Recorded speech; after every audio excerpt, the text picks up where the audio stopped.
let's get to it. So yeah, today was a pretty productive day so far. I got the Trails VODs exporting and timestamped and everything. And I got some more variety with the thumbnails, although mainly just using like in-game screenshots or whatever. But hey, so everything's pretty good so far. Although I want to like highlight some more shorts from like past content I did, but I am so goddamn lazy, dude. Oh my god, I mean, it's mainly just annoying going through like old videos and then having to like download it in its entirety. You can't just like download a section of it through YouTube, sadly. So it gets like, cause that shit will eat through my data. So that's why I haven't like full committed to doing that, even though it was on my mind to kind of like highlight some stuff. Cause I got some stuff from old playthroughs in mind that I'd like to highlight and all that stuff for like YouTube shorts or whatever. But it's just like, am I really going to like download this whole freaking thing? I don't know, man. But we'll have to see how this plays out. Anyways, let's get to reading though. Hey Patchy, how you doing? Oh yeah, like also I've been procrastinating Omega hard on like the Resident Evil 4 completion video that I want to do. Mostly because like trying to sift through all the content I've streamed of it. Oh god, was everyone silent? But like what was it? It's a very daunting task for me because I'm still trying to sift through my Resident Evil videos for the highlightable moments, and I've been off way more than I can chew because I'm like a very inexperienced when it comes to making any form of edited video, much less a very long one when it comes to like the Resi 4 completion journey that I wanted to do. So I don't know, I might have to just put that on the back burner until I feel more comfortable with trying to go for it, because oh my god, it takes so much time to like look through all this shit. Unless I try to like revise which aspects I need to work on, I guess. I don't know. It's probably like a workflow issue more than experience issue more than anything. Well, a little bit of A and B, I guess. Anyways, let's get to reading. Ahem. Today is the 45th day of our covert operation off Britain's coast. I have called you all here for one reason and one reason alone. The time has come for us to decide whether to leave this Lostbelt. Lost world, according to our technical advisor's reports, and return to standard space. Hey Mel, how you doing? Or to muster everything we've got and send additional forces, myself and Minier, to aid the field team's efforts. Minier. But, fortunately, we just received our new report from Tiffany with excellent news. Captain, if you wouldn't mind. Got it. Restoring power to the command room. Whoa, the lights are back on. Then, does that mean... That's right, my boy. Mission complete. Morgan is officially out of the picture. Kirby, Da Vinci, and Kyrie really came through. What's more, the fairies are so impressed with our accomplishments that they have agreed to give us one of Camelot's Runga Mini. Wait, when did this happen? Woohoo! I can't believe we're gonna get the real thing instead of just a spell. Now the border's finally gonna have a main cannon. We can't wait to be the gunners. Oh god. Alright, but only for 4 of you. You can draw lots later to decide who it'll be. Or who it'll be. Oh, Runga Midian main cannon. Oh wait, a main cannon, huh?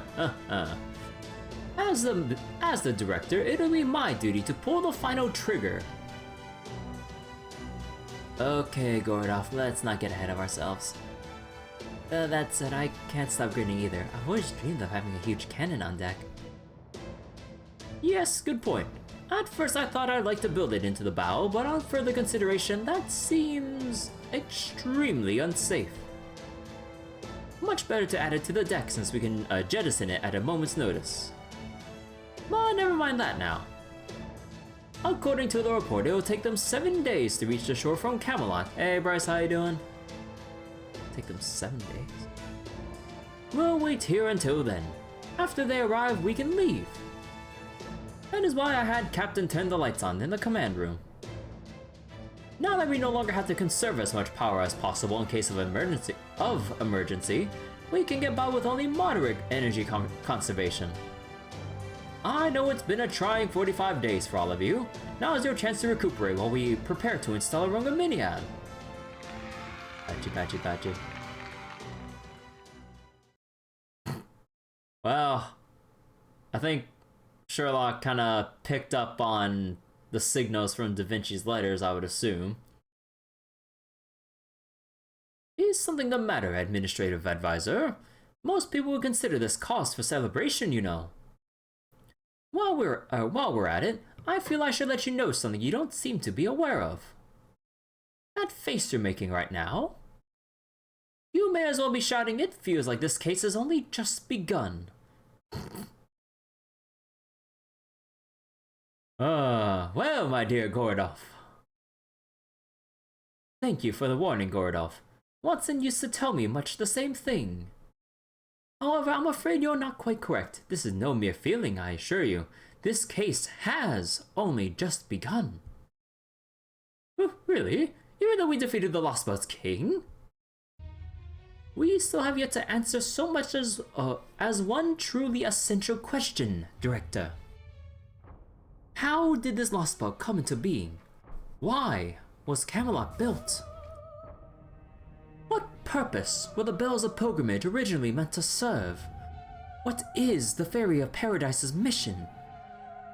You doubt we'll get to it tonight. One of the boss fights is having an issue. The music that's meant to play for a boss is not playing? Oh. Huh. I'm not sure if they'll fix it by the time or by the next night, but we'll see how fast they'll respond. And what happened to the Great Calamities?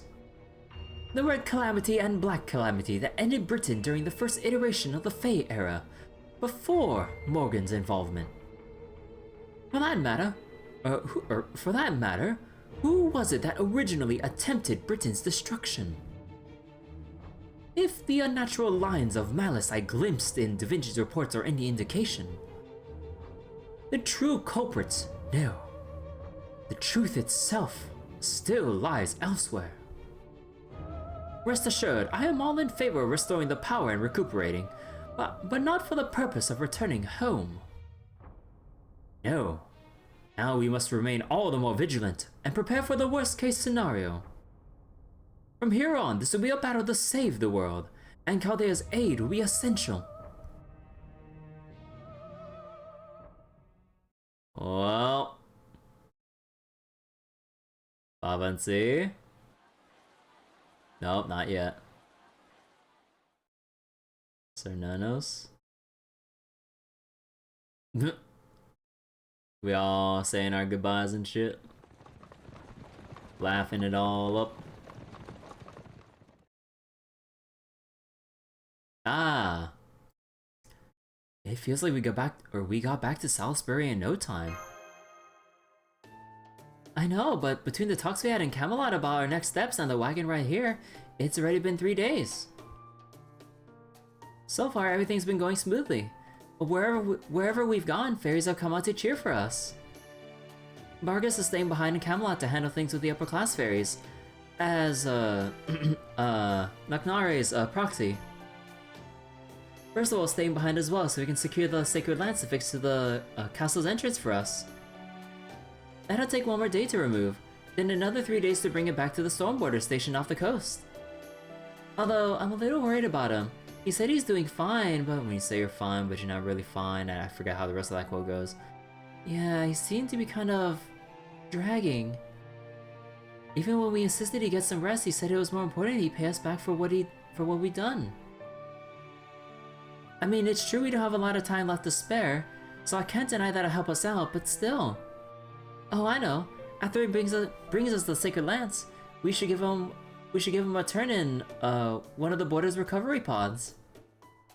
If a full course cutting-edge medical technology it doesn't perk him up, nothing will. Besides, he could probably use it anyway, since it sounds like he's been working non-stop since he started. Wait. Oh, did I forget the? Oh, I think that might be the wrong thing. Oh yeah, whoops. That's the Cold Steel spoiler warning. Although it doesn't mention Cold Steel specifically, but yeah, whoops. Forgot to switch the FGO on the trail thing. Okay. Since it sounds like he's been working non-stop since he started the Round Table Army. Hey, that's not a bad idea. Think you can give Hubbard a spin in one of those recovery pod things too? She insists she's just sleepy. But I can tell she's been getting more depressed by the day since Morgan was defeated.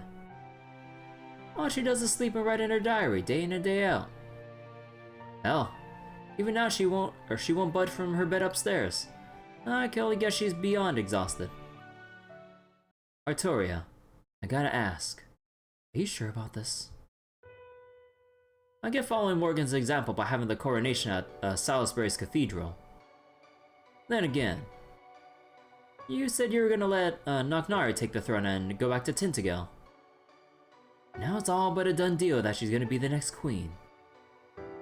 How could you give up your claim to the throne after everything I did to help you get there? Sure, it's great that the clans came to an agreement so quick since the Child of Prophecy suggested it. But still.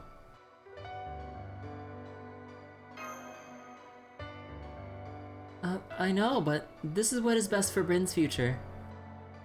The only reason I'm still here is because Oberon gave his life to save mine. If it wasn't for him, my journey would have ended there. In the end, I never came close to reaching Morgan's level. Maybe I feel differently if I've been the one to defeat her.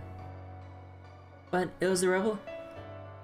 But it was the rebel army that did that. Percival led the Round Table Army, and it was Knocknari who assembled the army of Northern Fairies. Me, I just went straight for the glory, and you saw how that went. But honestly, I don't know the first thing about politics. So letting Knocknari be the next queen and retiring to an easy life in my hometown seems like a no-brainer. I can almost hear everyone's cheers of "Great job, Child of Prophecy" right now. Well, gosh, you're in a good mood, aren't you, Child of Prophecy? And why wouldn't you be? You really did it. All thanks to Da Vinci. Here you go, 6 deluxe apple waters. Thanks, Mike. You know, I just realized there aren't any other customers here. There a reason for that? Oh, that. I reserved the whole place for you guys after Redrabed told me you were coming. If the other fairies found out the Child of Prophecy was coming here, the place would be packed to the rafters. Especially since there are fairies here from all across Britain to see the next queen's coronation. And I've got a feeling you don't care much for crowds, right, Artoria? So I thought you'd feel more comfortable if it was just you guys here. Haha. Well, you're not wrong. Thanks, Mike. Okay, everyone, let's toast to our victory. All together now. Kanpai.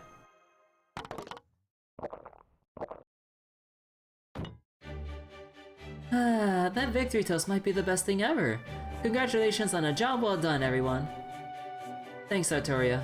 However it went down, now that Morgan's gone, we don't have to worry about proper human history being invaded. And this British should remain safe and stable at least until the bleached earth phenomenon situation is resolved. I don't know what'll happen after that. Maybe it'll stack on top of proper human history, or maybe it'll be expelled from the planet. But if nothing else, we can be sure the fairies won't disappear. We're also thinking of using the Stormwater to help some of them migrate.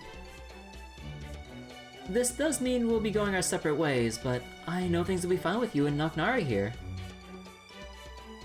And once Chaldea's handled its own problem, our leaders will come back and pay their respects. Oh, you mean you're leaving Da Vinci? Yeah, after the coronation. Besides, I've got a ton of work waiting for me back at the border. But I have nothing planned for today. If there's anything you want to ask me about, now's your chance. Oh, I know. I'll make a roadmap for the next few years of your pub's growth. All you have to do is follow it, and this place will become the best hotel on this side of Camelot.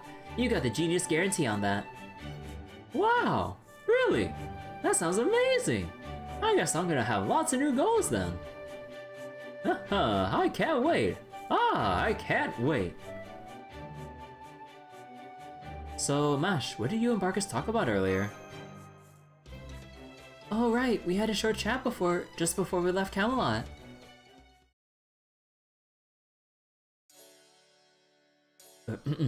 I've been entrusted with handling the aftermath here in Camelot. Percival and Naknari's subordinates will be the ones making the decisions. But I should be more persuasive with the ambassadors and officials who have yet to get on board with the new administration. As for Spriggan and Aurora, they've both agreed to support the Child of Prophecy's choice for the new queen.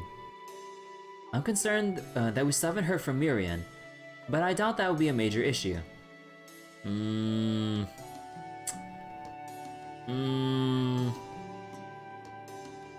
Understood. This may sound strange coming from me, but I'm glad you're here helping us. There's no need to thank me. This is all I can do to be useful. Though, I must ask, why do you look at me like that?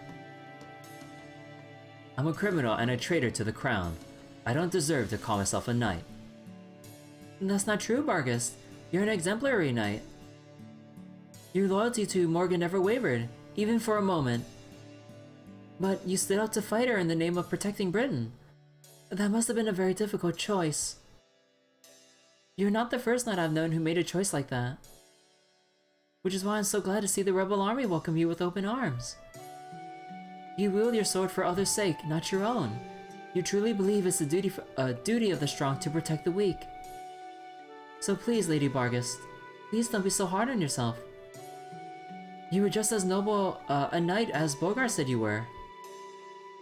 I see. So you were there when Bogart, or with Bogart when he died. Tell me, what did you think of him? Was he a good lord? He was a wonderful lord. He did everything he could to help Sheffield and Norwich, up to his dying breath. Leaving out some details. I may be a member of Chaldea, but here in the land of the Fae, I like to think of myself as a knight of Sheffield as well. That's how much the people I met there meant to me. I see. I'd expect no less from the old hardhead. He's always been surprisingly considerate. He was also a huge womanizer. That's one thing Woodwell's never had over him. Really? I had no idea Bogart was so popular. Oh yes, his plain-spoken nature had a way of cutting straight to fairies' hearts, even if he didn't mean to. How else would he have been married 61 times? Bruh, trying to set like a world record for marriages, like holy shit. Good point. That does explain a number of things. The same is true for you, Galahad. Alright, you said your name was Mash, didn't you? I'll be undergoing a court-martial once Camelot's affairs are in order. Still losing to Solomon? What's Solomon's record again? But after hearing your words, even a century in prison will pass easily. Over 100? Holy shit. Thank you, young knight of proper human history. Honorable knight of the true Round Table. Were it possible, I would have loved to meet other knights of the Round Table. Is this foreshadowing for future events? I would love to see how Bargus would actually react to, like, Gawain and the other knights. Really? Like who? Good question. Maybe Sir Gawain. No, never mind. I know my emotions would get the better of me. She has a line for Gawain? Ah. But I also love to meet Sir Palamedes, Sir Tristan, and Sir Kay, who was said to be the tallest of the knights. Well, as a matter of fact, you already met one of them. Senpai told me all about it. Remember that knight who held you back at the ranch? That was Sir Tristan. What? The guy vaporized. Please give us Sir Kay. Kind of thinking that either it might take way too long to happen or it might never happen with giving us other people from the round table. But really, Tristan, the child of sadness. That, Tristan. That's right, though I suppose he may not have made a strong impression. Oh no, he did. I would never forget the sheer mastery of the bow he demonstrated. It's just that, what have I done? How could I ever hope to make amends? Vittoria needs her older brother? You beat him in a fair and honorable duel, right? I'm sure there wouldn't be any hard feelings on Tristan's part. Although, I am curious, why are you so attached to the Knights of the Round Table? It seems like there's more to it than just the name Morgan gifted you with. Alright, you are a fellow woman and knight, so I suppose I don't mind sharing with you. While it goes without saying that they're all very attractive. I especially look up to them because of their stories. Huh. Despite all the personal problems they faced, in the end, they always chose to stick together and protect their kingdom. Technically gray? Huh. They were the very model for a strong and honorable knight, fighting in defense of the weak. I don't know what I would have done without their example to guide me. They made me want the same thing for Fairy Britain. Even though, ultimately, it was you and your companions who accomplished what I could not. I'd like you to give the foreign mage a message for me. Please, tell her thank you for supporting our world. No, for supporting the child of prophecy. As knights go, I may be a disgrace, but I'll never forget the debt I owe her. Ad's personality is based on Sir Kay, and he has his voice? Oh, huh. If ever she should have need of my horn, all she need do is say the word.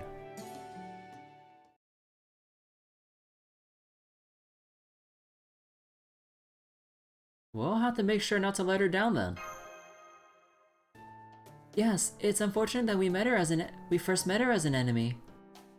I hope from now on we can help each other instead.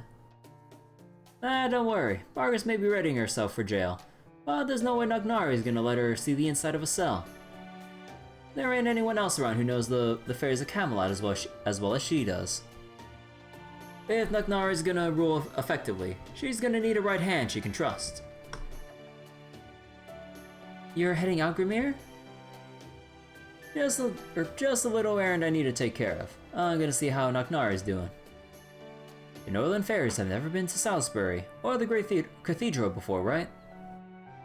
So I figured they could use all the help they can get, seeing how the coronation's tomorrow. Oh right, I forgot you have all the first Grimir's knowledge. Well, thanks for helping that jerk out. This would be her greatest opportunity to shine yet. Holy shit, it's still going on, dude.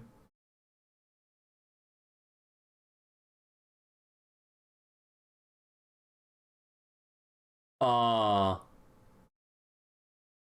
Oh no. There's no more here. Or here. That's strange. I could have already got them all, right? She's losing her mind. Yeah, if we're looking at the whole purpose thing, her whole purpose was to get all of the Fang clan and commit genocide by squishing them all one by one. And now that she's kind of had her revenge and everything, oh boy. Also, I gotta sneeze one moment. Oh, excuse me. Hello? Technically, actually, that's only half her purpose. Is anyone still there? Is anyone still alive? Oh, you out if you are, okay? Just say something, please? Lady Mirian. I don't think there's anyone left in that box. Perhaps it's time you moved on. Who's there? Oh, Koinskaya, it's you. When did you get here? Did you just get back? Just give me a minute to wash my hands, okay? It feels so gross for some reason. Weird, don't you think? Committed genocide in an entire day. Yeah. She doesn't realize? Or, no, it just May just playing it off. Oh. Take that, and that, and that. You can't hide from me. Not in the woods. Not anywhere. Die, die, die. I want to see you running in panic, wailing for someone to save you before I grind you to paste. Ha ha ha ha. Ha.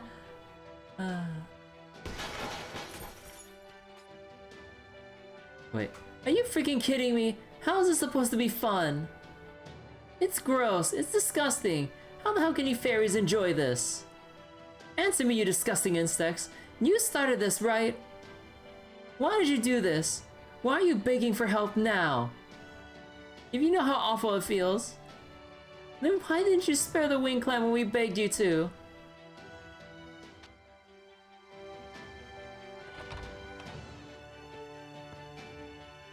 Who's there? Pardon my intrusion, Lady Marian. Did I startle you? What's going on? What is like short-term memory just like kaput right now? Like she's like asked her twice already about who's there. Revenge scarcely feels good. Yeah, just look at the fucking story for Last of Us 2. They drill that into your fucking head the whole fucking game. Holy shit. Oh, Koinskaya, when did you get here? I haven't seen you around lately. Have you been in town long? Oh, but never mind that. Listen, I've come up with the very best idea for revenge. I'm going to use my game board to make an inescapable bug trap. It'll take me hundreds of years to create an open world big enough to finish off the whole Fang clan. But that's okay, I can wait. I'm the, Butterbur? A Butterbur princess, the most patient of all of the Wing Clan fairies. I swear I'll complete it, no matter how difficult it may be. After all, just imagine how good it'll feel to take my revenge when it finally happens. It's going to be the greatest moment of my life, and I'm going to devote everything I have to making it happen. It's going to be great. What could go wrong?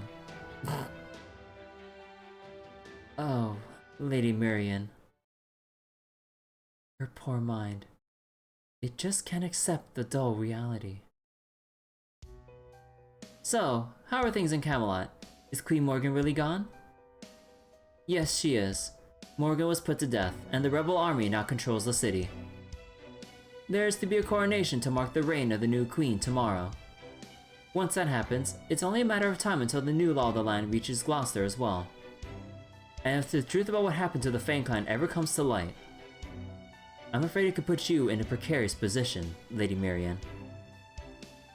Something happened to the Fang clan? Oh my god.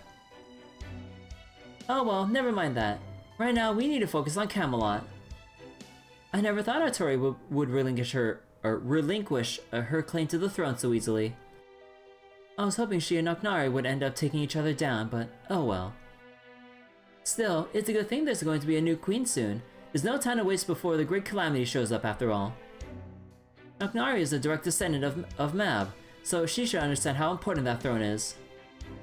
So I'll contact her soon and arrange an alliance between Camelot and Gloucester.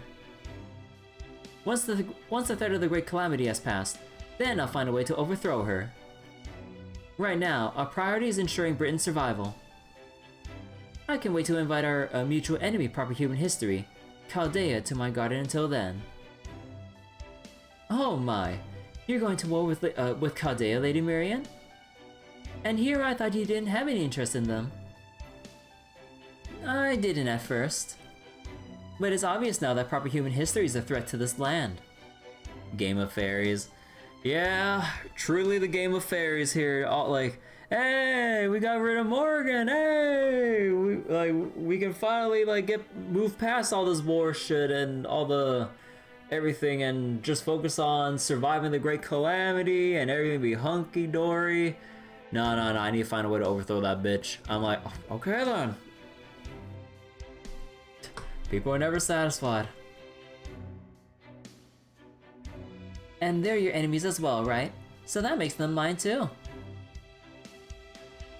It's almost like Morgan had a point. This world needs to be purged. But first, Nuknari. I'm going to start by writing her a letter asking her to kick the Round Table Army out of Camelot as soon as she's officially the new queen. There's no way I'm letting Chaldea have a sacred lance. They all belong to Fairy Britain. Anyway, once I'm done writing it, would you deliver the letter for me? I used to have Oberon handle this sort of thing, but I haven't been able to reach him lately. Very well then. I'll be glad to attend the coronation on your behalf. But if I may, Lady Mirian, what are you going to do afterwards? You already need to get out of this room before it starts to affect your health. Huh? I have a lot of reading left to do. There's so much Morgan suppressed during her reign. How did she stop the Great Calamity before? And for that matter, what is the Great Calamity? I just know the answer to those and other questions must be in the documents I took from Camelot. And if that information is written down somewhere, I'm positive I can decipher it. I'm going to find out the truth as far as as sure as I'm the Butterbur Princess. Stubborn to a fault, huh?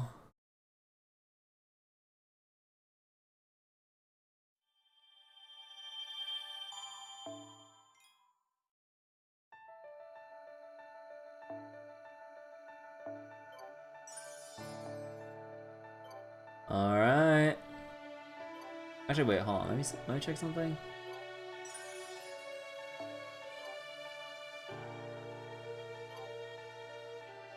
Alright, I didn't claim some of that. Let me go do this real quick. Holy Grail. There we go.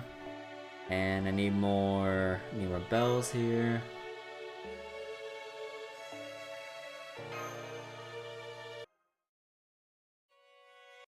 Oh wait. Did it read? No. We're back at the Camelot thing now. Okay. There you have it. She said to give you her regards, and that she's looking forward to your coronation, you jerk. Huh? Is that so? Well, forgive me for not jumping for joy at being congratulated by gutless coward who turned and ran away at the last second. Hey, Belvin, how you doing? You're still mad about that? It's not like Artoria ran from a competition with you. If anything, it's the opposite. She stepped back of her own accord, so you wouldn't get caught up in her mission as the Fairy of Paradise. I know that. Why do you think I'm so pissed off? You finished Trail's first chapter last night. Holy shit! How many days did it take you? Holy shit, that's fast.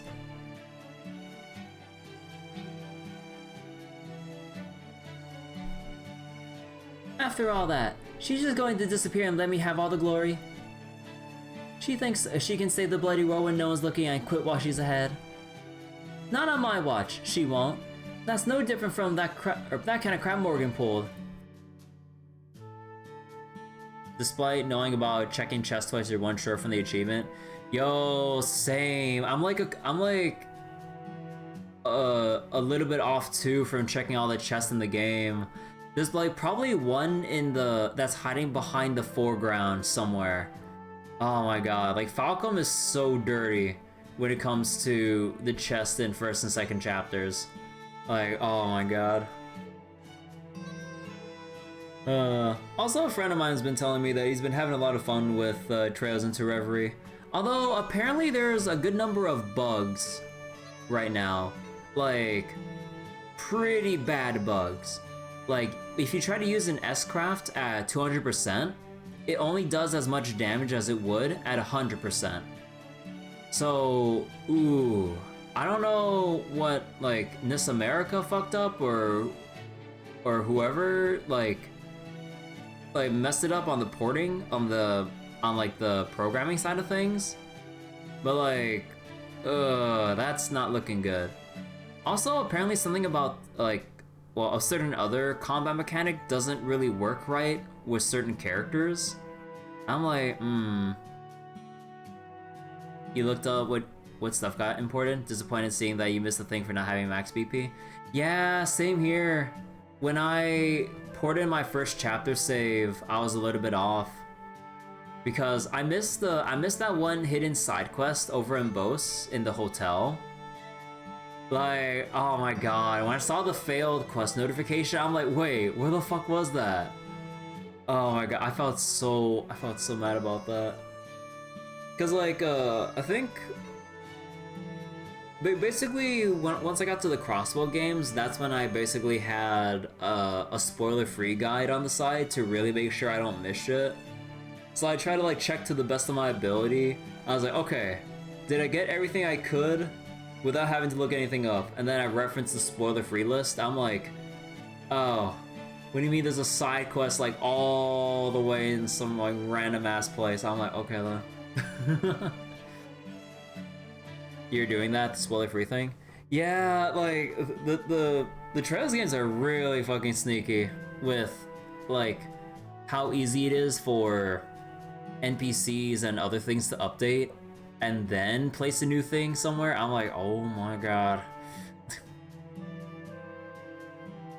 Just you wait. As soon as I'm on the throne, I'm going to begin a child of prophecy hunt that'll put Morgan to shame. The cycle repeats itself, huh? I'm going to find her wherever she goes, even if I have to invade this paradise place she's from. Hold up, it's worse. Now who's acting like Morgan? Alright, but be warned that ain't an easy path you be taking. So wait. One chest, one BP sure for everything? So, are you gonna New Game Plus first chapter to get your achievement and the full carryover into second chapter?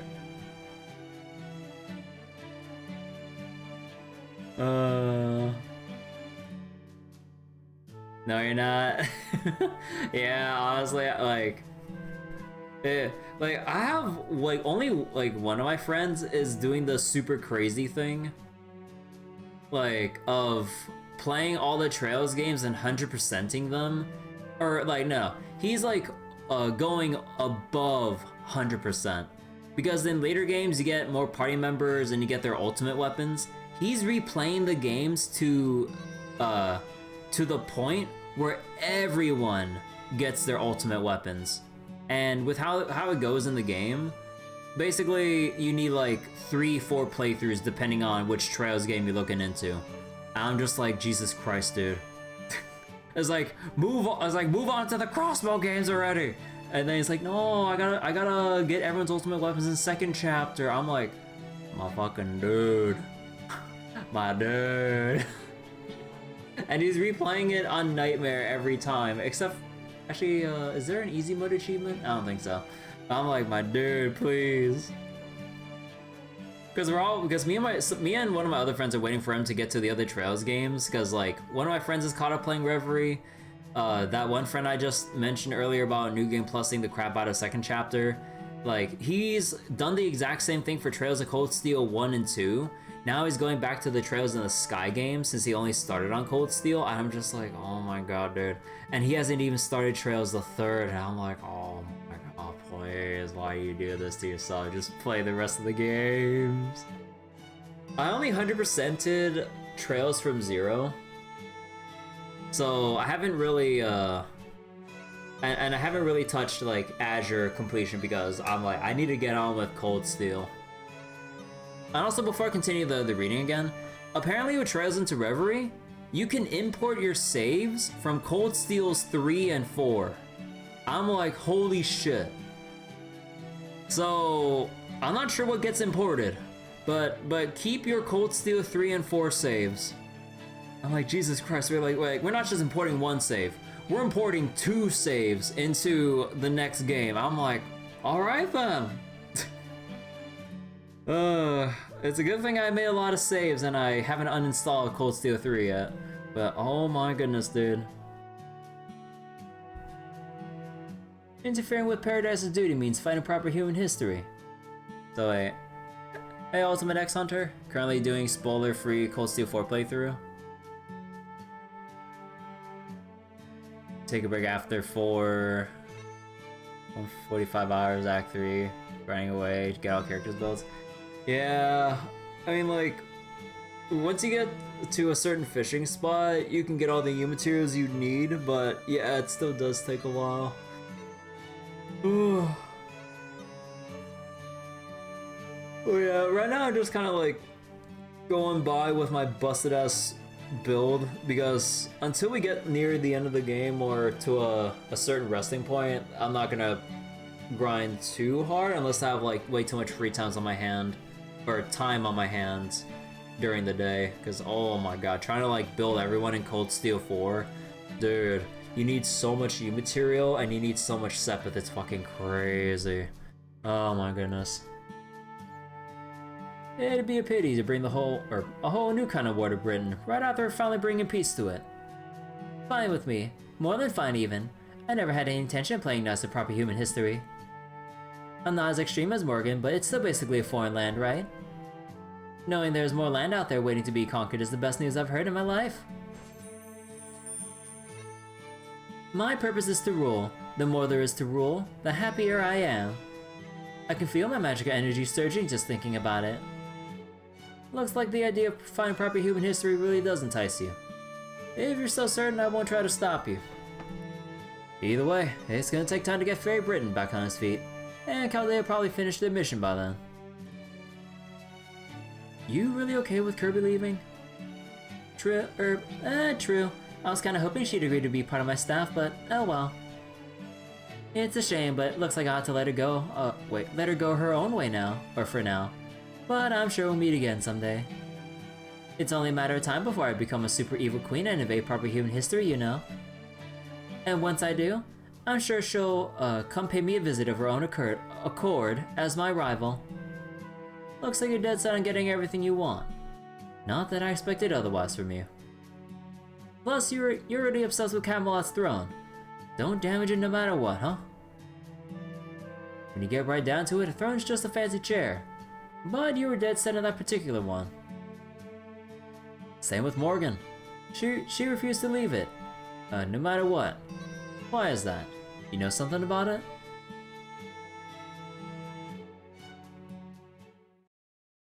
Okay, I guess I can tell you. Morgan's throne is a cornerstone of all of Britain. It's what keeps the fairy cycle alive. It's the gear that keeps the life of every fairy who died at the end of the Fae era in motion. It's false round table Ace created after she completed her pilgrimage and chose to defy her duty. It's the throne of a master. Oh. So I know when the Dante's raid up is? I don't know. Whoever bonds with that throne becomes the master of Britain's fairies. Oh, that explains the command spells on the fairies. I was like, why command spells? Oh. Morgan used it in a desperate attempt to summon the fairies of Fairy Britain and keep them alive. My predecessor, Queen Mab, learned about this in Era of the High Queen 400 during her last one-on-one battle with Morgan. The only fairies who weren't wiped out during the Fae Era's Great Calamity were Mab, the clan leaders, and a handful of upper-class fairies. Mab had no reason to submit to Morgan's rule because she wasn't one of the fairies Morgan brought back to life. But she also couldn't keep fighting her once she found out how far Morgan had gone to keep Britain alive. So Mab and Morgan made a secret arrangement. They agreed that if Morgan should ever decline and fall, the King clan would be the one to succeed her. Oh. Ah, gotcha. In other words, do what you want, and I'll clean up the mess. That's right. They were friends, in their own way. After that, Mab retired to Edinburgh. Her part of the deal was to produce a new queen, who could take over for Morgan by the time she declined. That's the duty I inherited from my predecessor. I'm her daughter, her next generation born for the sole purpose of becoming queen. Whatever else I do with my life will have to wait until I've taken care of that. I just wish I hadn't come about in such a half-assed fashion. But fine, whatever. As soon as the coronation's over, I'm going to rush right to the throne and take over for Morgan. Well, not that there was ever any other option. Now that Morgan's gone, I'm the only one with a spirit origin capable of reforming contracts with every fairy in Britain. Artoria simply doesn't quite have what it takes. That's just how it is. Ah, for sure. It's all like Einstein prophesized. The child of prophecy will pave the way, and then the true king will appear. Ah. So the child of prophecy and the true king were always two separate fairies. That prophecy is about both of you. If you already know that much, I don't have anything else to tell you. Later, Naknari. We'll have to fight each other someday since you're from this Lostbelt, and I'm from proper human history. Well, we can forget about that, at least for the next few days. Tomorrow's your big day. As Grimir the Sage, I'll be there to bless you as best as I can.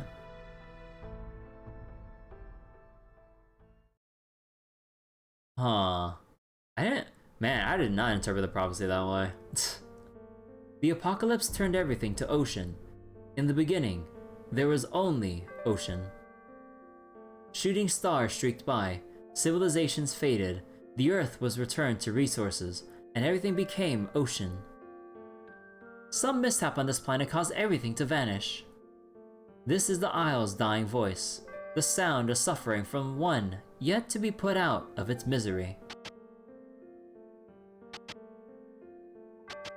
Cernanos.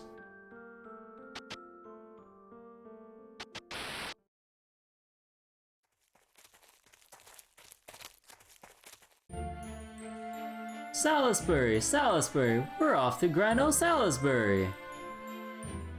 So wait, you did Leeds, got through grinding spot. Yeah. Like that spot's going to be used for a very long time. It's the start of a new era. A new queen shall reign. Will it be the child of prophecy? The child of the queen? We don't know, but as long as she does a good job as queen, it's all the same to us. Come on, let's hurry to the coronation. Goodbye, merciless Morgan. Hold up everyone, look over there. There's Moors on that hill looking at us.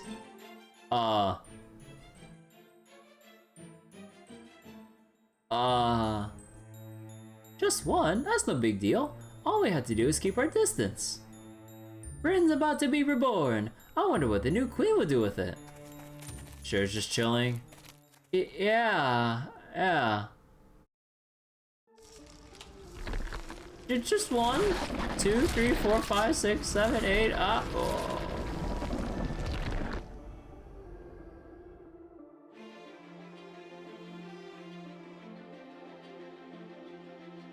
Soon the time will be upon us. The number of Moors has exceeded the number of fairies. Having had a sacrifice which pleases him, the god has begun to stir. Cernanos. Well, the way I see it, the whole point of reality is that there are no takebacks. We do things knowing they'll make matters worse. By the time we realize what we've done, it's too late. Marion. Then we steal away any who try to reveal our actions for the misdeeds they were. Whose fault is it? No one's, of course. And that is why it's not possible to make things better.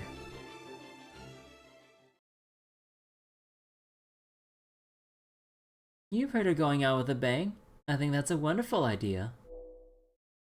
Oh. Wow. Smile. If you're going to go out anyway, you might as well make the biggest bang you can. So wait. So on his blog, Nasu wrote out how things happen from Cernanos' POV. And he talks using puns based on his own name. Wait, what the heck? Huh. Well, alright then.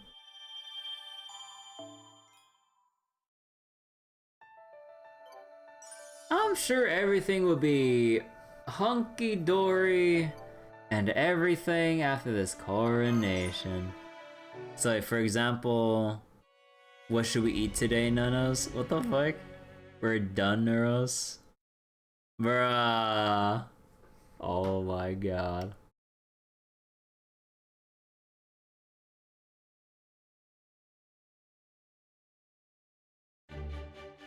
Good morning, everyone. It's Coronation Day. Now, come on, wake up. We need to get to the cathedral before it gets too crowded. I don't think we need to worry about that. We've already got special seats put aside for us. Plus, the coronation should only take half an hour. Or take an hour. Have you all thought about what you do afterwards? Senpai Da Vinci and I are going to wait for Percival. That way we can help him transport the sacred lance. CERN is too cute to be the major boss. Oh no. I still like the fan art I've seen of like a plushy sized Cernanos that Bavansi like hugs and everything. I'm going back to the Bosch Woods to tell them my journey was a success. After that, I think I'd like to help the recovery effort in Londinium until things settle down there. Good idea. Once I see things are in order here, or in order there, that's when I'll know my job's done. The bit about making sure Morgan's defeated is done at this point. Loudland give her things like that? Yeah. Like a plush or a keychain. I like the big plush. So once your journey's come to a complete end, I'll be able to put Britain behind me with a clean conscience. Huh, you mean you have a home of your own, Muramasa? Of course I do. I ain't a vagrant, you know. I'm actually something of a royal assistant, believe it or not. Plus, I still got a weird colleague waiting for me to get back. I can't up and quit for no good reason. Too bad. I'd love to recruit you to our side, but I know you're not the kind to break your existing commitments. So realistically, just agreeing to a truce while we're all still in Britain is more than enough. By the way, what about Habitat? Is she still holed up in her room? Rah, Rasputin. Yep, she said she's too tired to do anything but sleep. Time to go enjoy the coronation without her. Maybe we should go check on her again, just to make sure. No, that's alright. I'll do it. You guys go on ahead, okay? What has been going on with Habitat? The Mapo Tofu man himself. You have chosen to be a dream. You have chosen a path that will prevent you from existing in my Britain. The only time you will have is the period between when she first arrives and when she is sent back in time with my water mirror. Remember this, Tororan.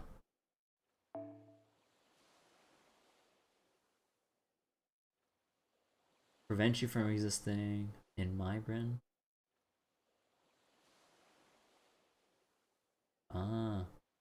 According to the Seraph manga, Gouda can actually eat that Vao shit perfectly fine.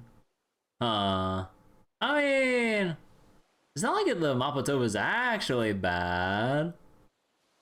They even say it's only a little bit hot. Yeah, it's only a little hot.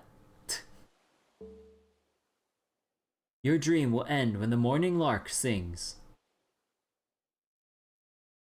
Morning lark sing. Gouda resisted the poison. All those servants are disgusted by it. Holy shit.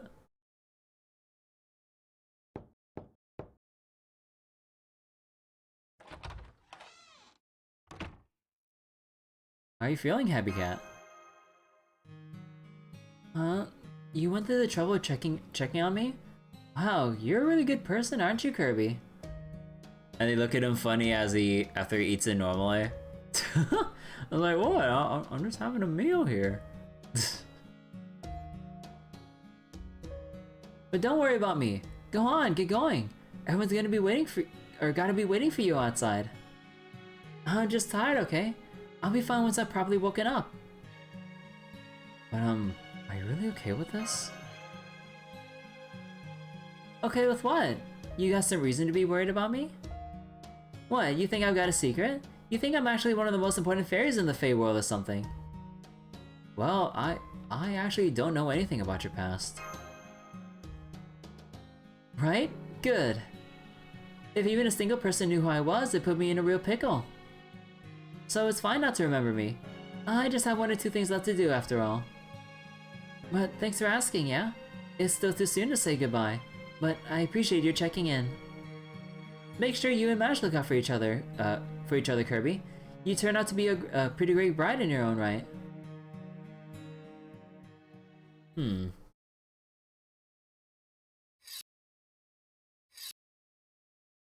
I can't believe Da Vinci is going home. Although, where is her home anyway? What's the outside world? What is there outside Britain? Is her condition going to improve if she goes there? If it does, that means it's a good thing, right? This is the worst. What am I going to do? Why did she have to leave just when every day was starting to get fun? You can't do this to me. You can't take Da Vinci away from me.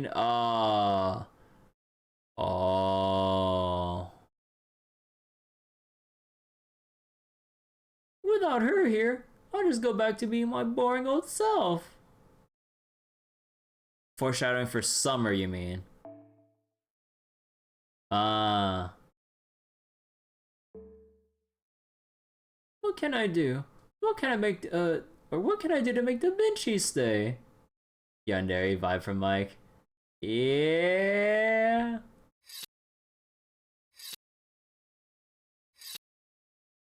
Even as a knife sharpening sound effect.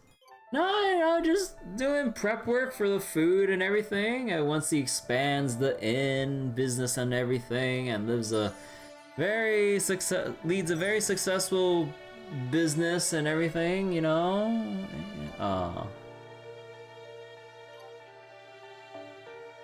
Well.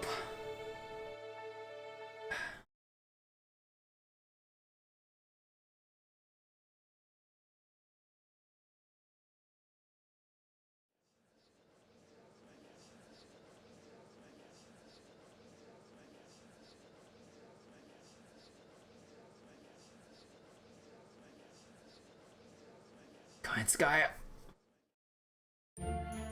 We're here! Gosh, I've never seen so many upper class fairies all in one place before. Look, up on the second floor. There's Aurora and Spriggan in the VIP sections, and a whole bunch of other famous fairies too. Watches Mike, in a fit of yandere rage, kill Sir Nonos very anticlimactically. Oh my god. But hey, we're kind of big deals too. I might have relinquished my claim to the throne, but I was still one of the key players in the assault on Camelot. Our seats must be at the very front of the... they're all full? Let me see. It looks like our seats are on the first floor, all the way in the back.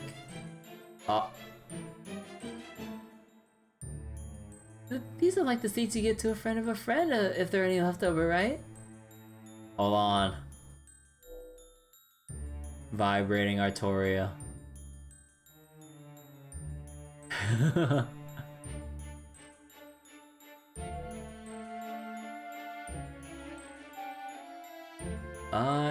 No, it's not that bad. Oh, good, you're all sitting here. You're all sitting here too. She's a corgi after all. Wait, Percival, I thought you were in Camelot. Yes, well, that was my original intention, but Lady Bargus insisted otherwise. Let me guess, she said it would be ridiculous for the commander of the Round Table Army not to attend, and that she could easily handle things while you were away. Got it in one, verbatim even. She did also say to give you her regards though. She really is a thoughtful guardian knight, isn't she? I'm fully in favor of you being here too. Oh, how's the removing the Sacred Lands coming along? If you need help with it, I can always come back with you to Camelot once this is all over. No need to worry, it's coming along great. It should be done by noon today, and the line should arrive in Salisbury by tomorrow night. Awesome. I don't know if a Sacred Lance made by Morgan is something we can actually use ourselves. But even if we can't, it'll be an invaluable divine construct just as a reference. Thanks again, Percival. Quiet everyone, Nuknari's here.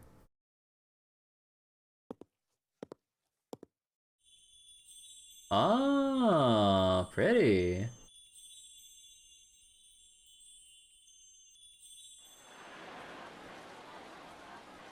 Oh.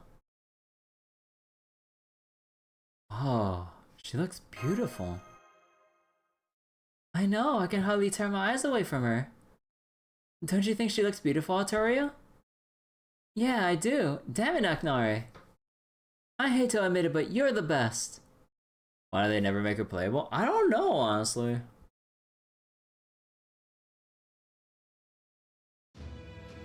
Good day, everyone. Thank you all for being here.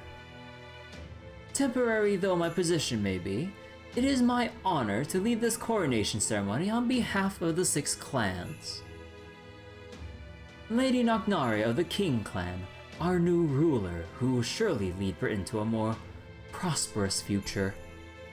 Please make your way to the cathedral altar and the coronation pedestal. It's begun. It's a very solemn affair, isn't it?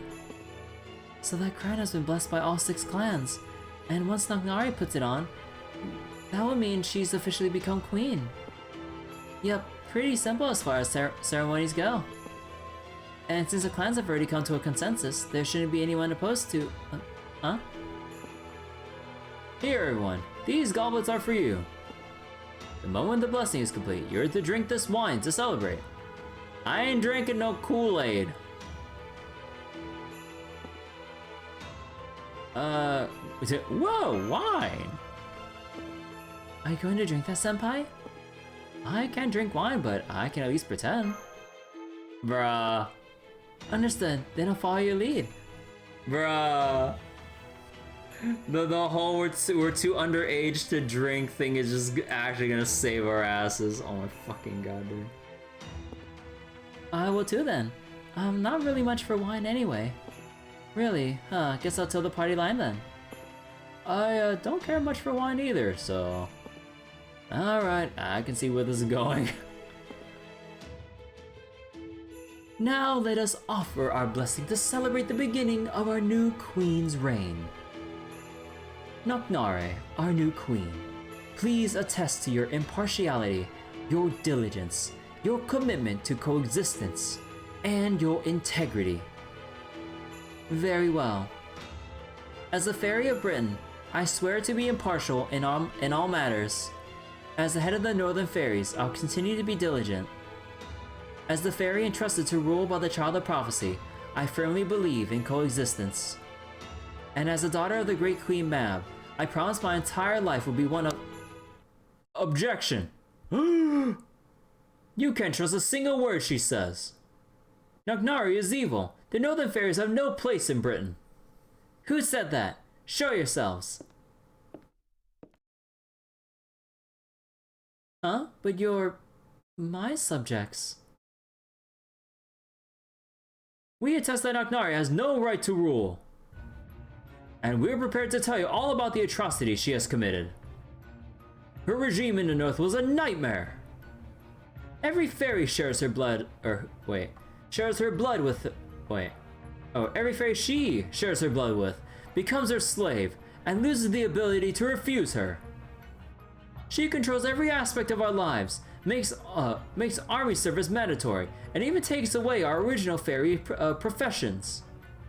And that's not all. My brother and I were turned into newts. We got better. We're both infected with Moore's disease.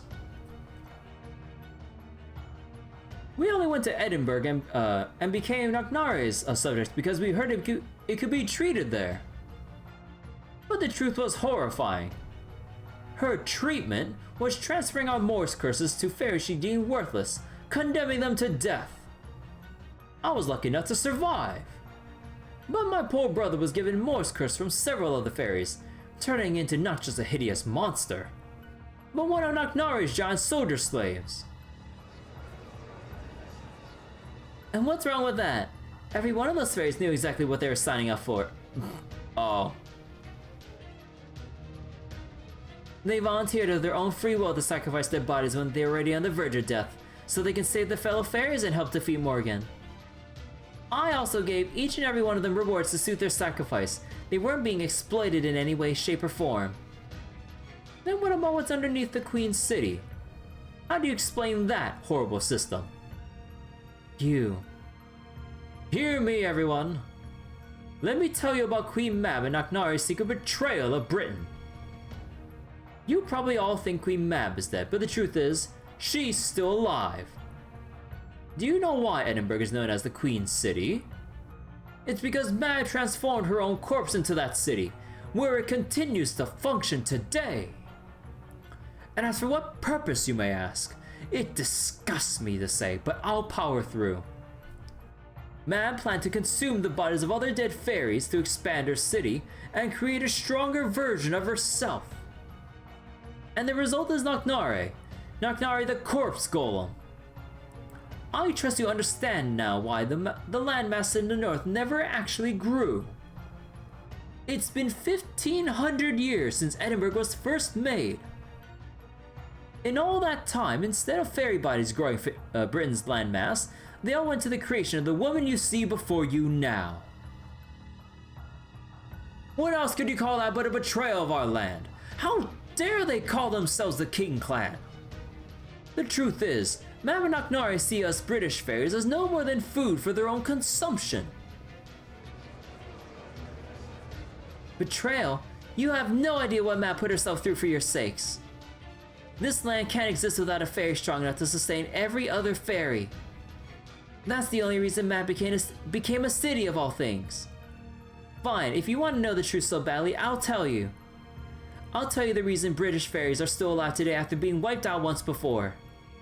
I'll tell you the truth behind the Britain we inherited from Queen Mor... Lady Knocknari, that's impossible. Why is she coughing up blood? Damn it, somebody stop those insolent bastards already. What do the guards do?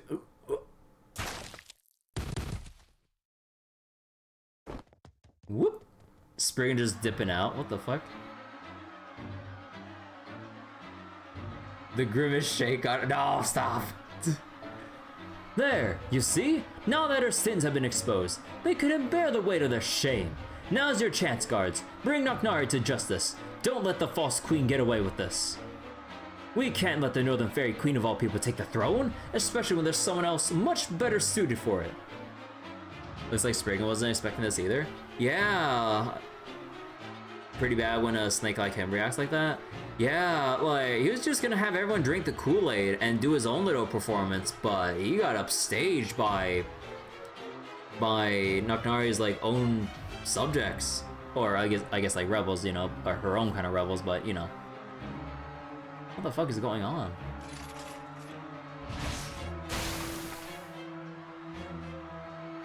Artoria! What the hell do you all think you're doing? Well, she is pissed. Wait, are we restricted again? Oh no, this is the wrong tab. Yeah. At this point, it's not just fairies being assholes, it's humans. Okay, hold on. We can finally... Wait, hold up. Dude, this person still hasn't... Oh, yeah, it's... hasn't finished skilling up yet. Alright, let me just do this. Don't hurt a thing. Okay, where is Ibuki? Whoops. Assassin. There we go.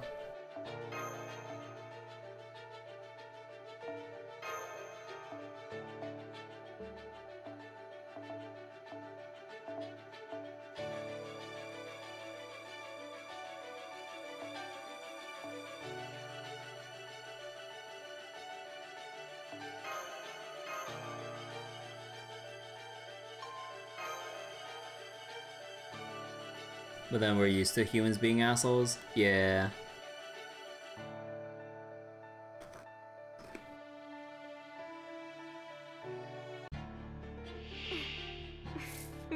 Holy crap, that is actually tinker than I thought. 行きますわよ。始めますはち切れそうでしょ。その日の話火薬するこちらの話です。行きますわよ。完全敗北よろしくて好き放題扱ってあげましょう。仮面が難しいの。行きますわよね。はーい。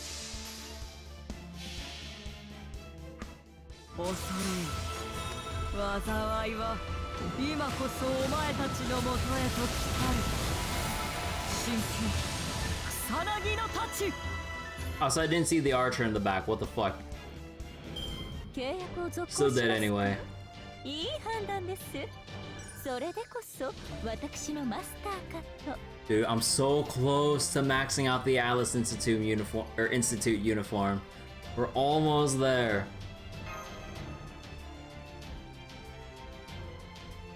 Although, unfortunately, unless it's a 2-waiver or 1-waiver, I'm gonna need to use the Atlas Institute once I've maxed it out, and I can't move on to the, what was it? I can't move on to the Arctic CE.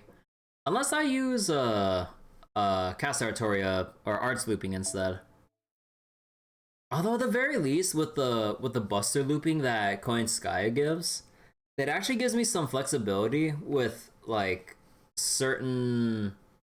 What was it? With certain nodes and stuff. Because you don't need to regenerate, or you don't need to, like, regenerate NP on hit. So, that's actually kind of nice, not needing to worry about, like, what kind of class or whatever you're going up against. But yeah, what the heck is going on here?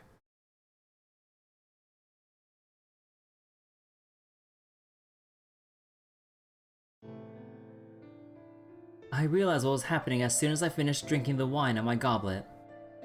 The wine they were passing out had been poisoned.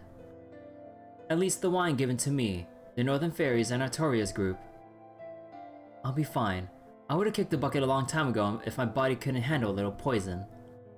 But I doubt Artoria and Kirby can say the same. I took a casual look at the back row, and saw that none of them touched their goblets. For once the weekend drink bullshit does something? Yeah. I don't know why that is, probably just a coincidence, but at least I knew they were safe. I can't imagine Artoria would have caught on, so it must have been Kirby's idea not to drink any.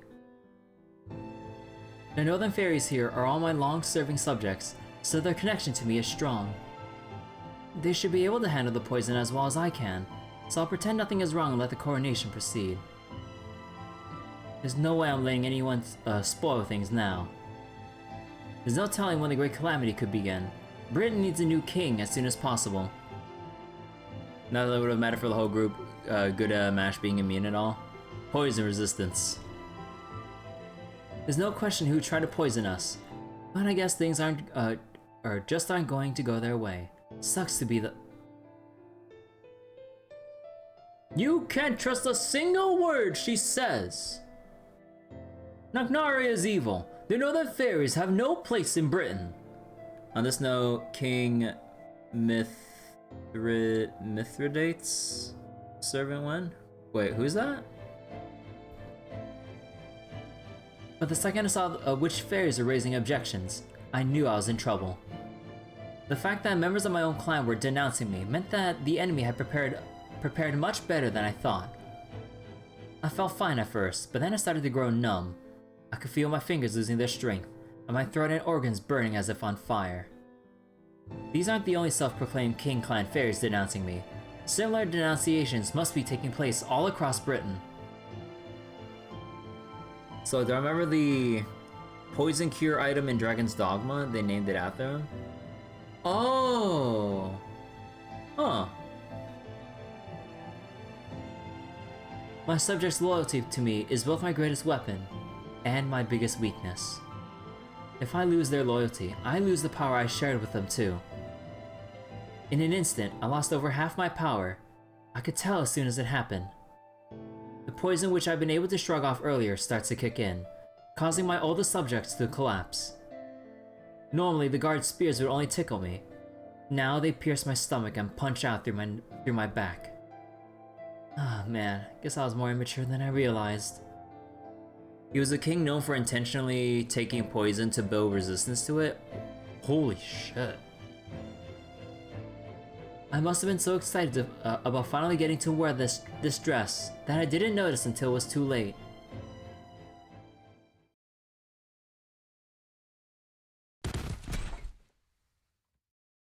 Oh, the Child of Prophecy attacked the cathedral guards. I knew it! I knew the Child of Prophecy and Nagnari were in cahoots all along!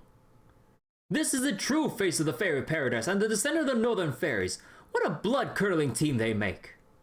This is why we can't trust anyone but British fairies. Quickly, someone's got to get rid of us. What was that? Oh. Shut up and get out of here, or the next one roasts you alive. Nagnari! Nagnari! And it worked. No matter how many times people try to assassinate him with poison, it only served to make him more resistant. Holy shit. That's badass. No. No, come on. Come on, Nagnari. Don't give up on me. What's going on? Why doesn't she stop her bleeding? Or why doesn't she stop bleeding? Why aren't her wounds closing? What's wrong with you, Nagnari? These should be just little scratches for you. She's not generating nearly as much magical energy anymore. It's almost like her spirit origin is shrinking. No, wait. Is she reverting to a child? Come on, Nagnari. Wake up already. You're going to be queen, right? That's what you've been working towards all this time, right? You're supposed to be looking down your nose at me and laughing like you always do. Come on, you big jerk. Uh-oh. Was I sleeping? Nagnari, you're awake. Oh, thank goodness. Hang on, I'll treat you right away. Oh no, that's okay. I'm okay. I'm used to this kind of thing. Now the real shit starts. So wait, the poison thing bit him in the ass in the end when the Roman army was at his door. He tried to commit suicide via poison, and the obvious result occurred. He resisted his own poison, so he had to have a friend stab him to the— oh, fuck, dude. God damn.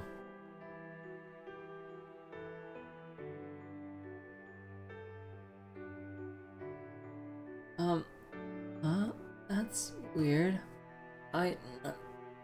No, your face. I always remembered it when things were hard. You're my rival. Yeah. Mel is all in on poisons though. He even has his own poison lab. What the fuck? No one better suited to be a poison-based server than him, huh? But it's strange. I know you, but I don't know your name. Not sure what's going on. What is this place? Oh, right. Nagnari. I have a very, very important— huh? What was my duty again? That's weird. I keep forgetting things. Oh, right. It's because I gave it to so many other fairies. I guess I didn't have any intelligence of my own left over. What are you saying, Nagnari? You gave it all away? Everything! You gave away your magical energy, your miracles, even your intelligence. You use it all to get it, or you use it all, or all— oh, fuck. Oh, okay, chair. Oh, it hurts like hell. It's like hitting your funny bone, man. Oh. Holy shit, I hit that real bad. Okay. You use it all up to get here? All for those ungrateful fairies? For this awful Britain? Uh... I'm sorry. Please, don't cry, stranger. I still know who you are. You were always my guide. As long as I follow your light, I know I can always find my way home. Don't give me that! Come on, cut it out! Besides, we haven't had a rematch yet, right? You still need to fight me. And once you're queen, you're gonna have a great romance, right? You haven't even taken the first step yet. So come on, Knocknare, you can't give up now.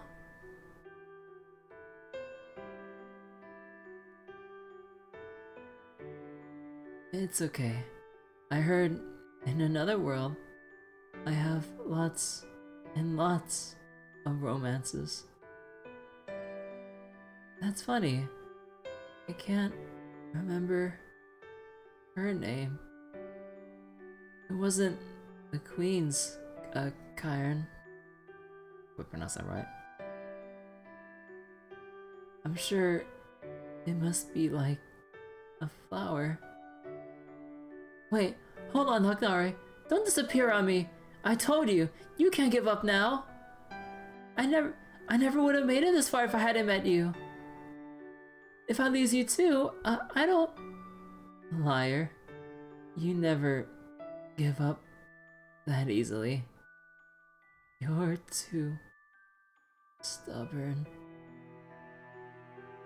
Even if you're all alone, I'm sure you'll find your star.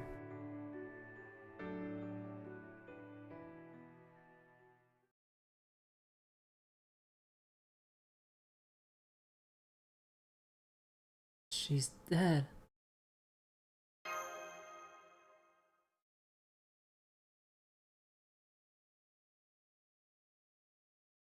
I took care of the guards who pulled their swords on us. The other spectators all fled. Did Spriggan do this? Nah, he ran off in a panic as soon as things started going south. I don't like it. It ain't just arguing I hear out there. Those fairies are killing each other. And here I thought fairies didn't fight if they weren't part of an army. I think the fairies of Salisbury are trying to get rid of the northern fairies. I don't know how much of an effect those King Clan fairies' testimony had. But now, I'm afraid Lady Knocknare isn't here to stop them anymore. Now the southern fairies feel justified in attacking Edinburgh. And the northern fairies who still consider themselves the King Clan will fight to avenge Knocknare's death. The way things are going now, the Britain will be consumed in civil war again. What a terrible waste. Yes, this is supposed to be the start of a new era, with a new benevolent king leading the way. Instead, it's just like what happened with the coronation at Londinium? Sorry, but we'll have to pick this discussion up later, with clear heads. Those guys have got the cathedral completely surrounded. We've got to find a way out of here, before they come for us too. Wait, no way. Don't tell me they're after Artoria too! Whoever did this just assassinated the Northern Queen who managed to conquer Camelot. I don't know what charges they'll level at me, but I'm definitely next on the list. My guess is some nonsense about me conspiring with Knocknare to take Britain for myself or something. No, on second thought, I doubt there's a fairy in Britain who isn't already dying to kill me. That ain't it. Whoever poisoned that wine had no idea what the Fae of Paradise's mission is. If they had, they'd never kill Knocknare. She was the only one who could save Britain, or rather its fairies. And now her assassin has just killed the last hope they had of survival, which I doubt they realize. Oh. But never mind that. What are you going to do now, Artoria? You gonna follow Knocknare to the grave, or are you gonna pick up where you left off? I'm a reasonable guy, just this once. I'll respect whatever you decide. Where she left off?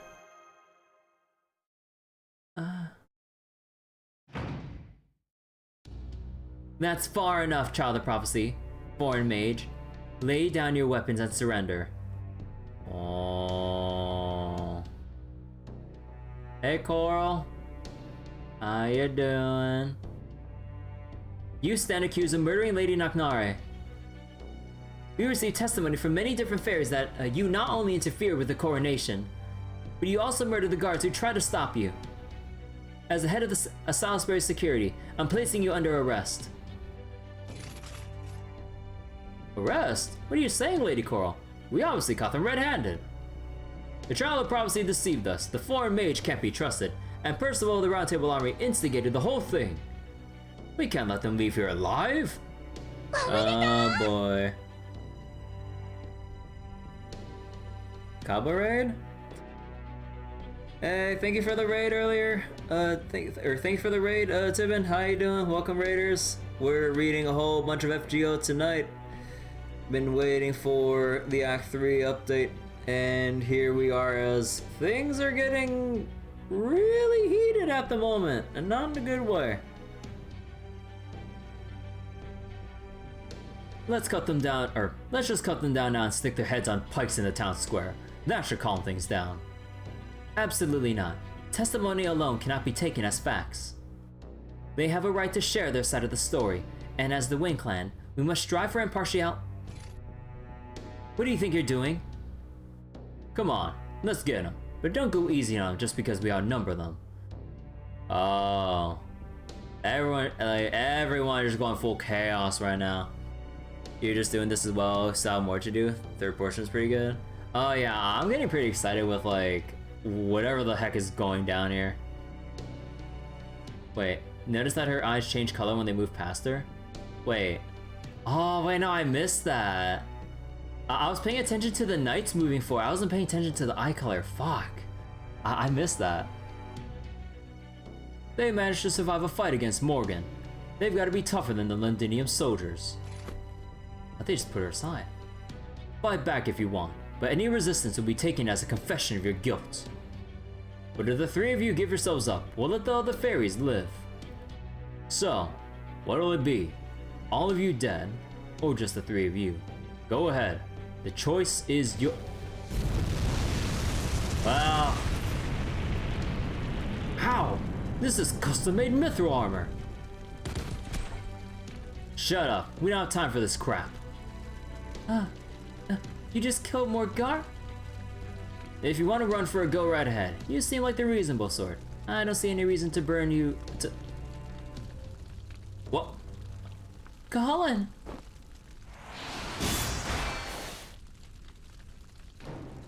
You blocked my attack? Of course I did.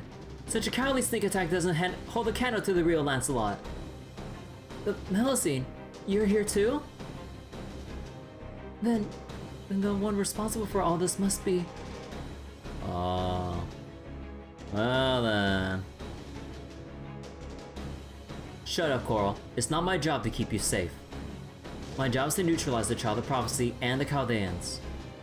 You can handle the aftermath how you like, as far as I'm concerned. Turn them into rabbits, strangle them, imprison them. It doesn't matter to me. Oh, but I will say this. I wouldn't go outside for the next few hours if I were you. The city's erupted in fighting. You wouldn't last 2 seconds out there. What the fuck are you doing, Aurora? And now Lancelot, huh? Just what we needed. We might be able to take her if we all face it together, but... Victoria's still in shock. Without her protection, we'd probably lose at least 1 or 2. There's no need for that. I can handle Lancelot by myself. Go on, everyone. Now is your chance to escape. I'll meet you at the usual spot outside the city. Huh? What are you saying, Percival? I only need to take care of the Child of Prophecy and the Chaldeans. You have nothing to do with... Oh, yes, I do. They're my comrades. I've trusted my life to them in battle. Most of all, they're friends I admire and respect. I don't care if they're the fairy of paradise, or residents from the outside world, or even if they're from a different world altogether. None of that changes the fact that we've all lived and fought together. These people have done everything they can to follow the path they believe is right, and to help their comrades do the same. They devoted themselves to that purpose, and I'm going to do everything I can to help them. That is what it means to be a knight. That is what the round table signifies. This is what I was taught at this very cathedral. I was raised to become a knight worthy of the spear selection, to become a replacement for the child of prophecy if necessary. Oh.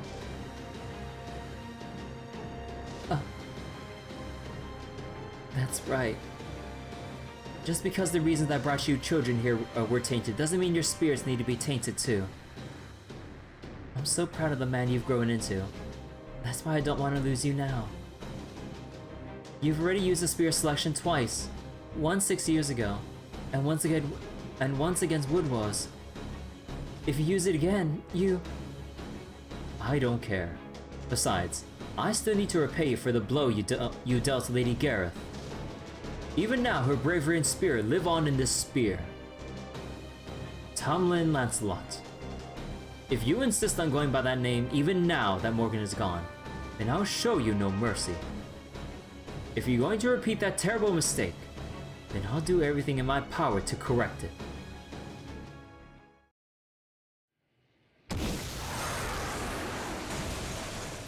She ran away. Whew, thank goodness. I didn't know what we would have done if that didn't work. fucking Percival, the biggest fucking bluff ever. Holy shit. Holy shit. God damn, the ball on this man.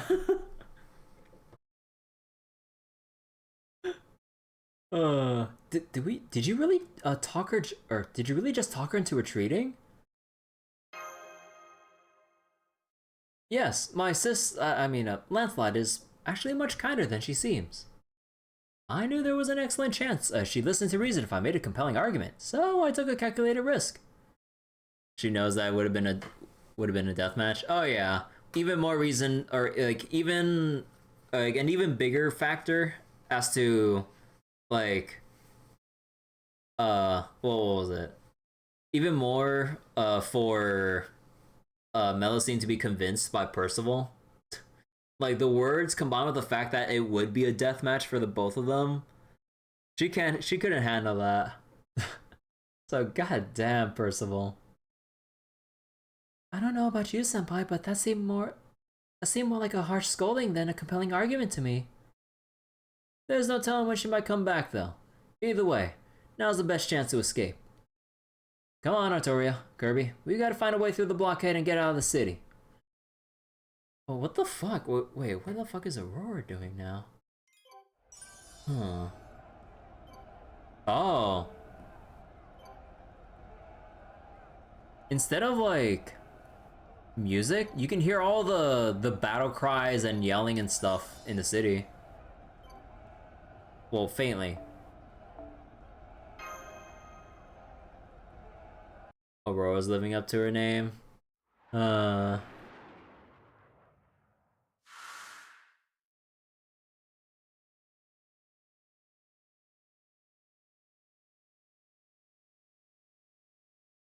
Being pretty but lacking in substance. What a wonderful knight Percival's become. He's honest, gentle, dependable.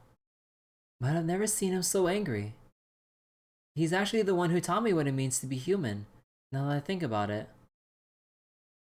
Poor Coral, she was too naive for this Lostbelt. Yeah, oh my god. Despite the shit that Coral has given us, she isn't necessarily that, for lack of a better word, bad. But, oh my god.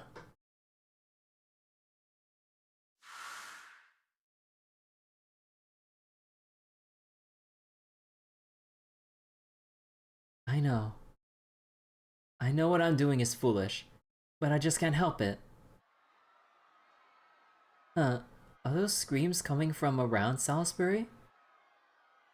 She wasn't wrong to give a shit, let's be fair. Oh yeah. No, it's not just Salisbury. I can hear them from all over. Gloucester, Oxford, Norwich. Are those Moors? They're not just keeping to the forests and ravines. They're coming out to the plains and highways too. No, wait. Fairies are turning into Moors on their own?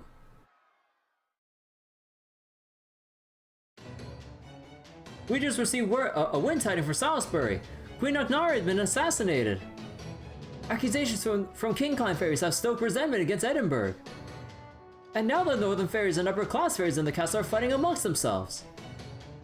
Those idiots. How could they let themselves be riled up like that without a shred of evidence? Where are they? I'll go silence them myself. You there, capture the fairies who are spreading the wind tiding. I'll slap them with the new administration's first charge of treason. Emergency! A pack of Moors appeared within the castle town limits. We received a ton of incident reports from all over the city. We don't have enough soldiers to handle them all. Well, what would you have us do, Your Excellency, Acting Commander Bargus? Oh, that's a mouthful. Don't call me Your Excellency. It makes me all twitchy. How could you let the Moors get inside? Hasn't the main gate been repaired by now? Yes, ma'am, but there's no sign of them having entered from the outside. These Moors have been spontaneously appearing inside the city and making their way outside. What? What about the Sacred Lance removal? I'm afraid we haven't heard anything from that team for over an hour. And that's not all. All the fairies inside the castle are experiencing a numbness and a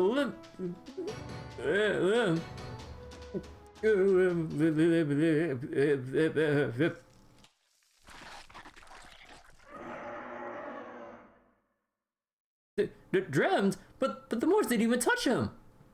What the? Oh, what is that? It's coming from the pit. Oh.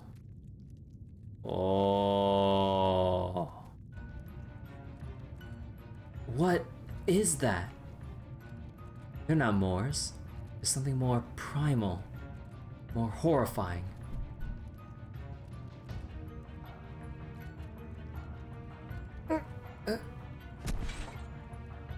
Acting Commander Bargus? Damn it! Here, give me your hand. We need to get you away from the pit. Heave ho, men!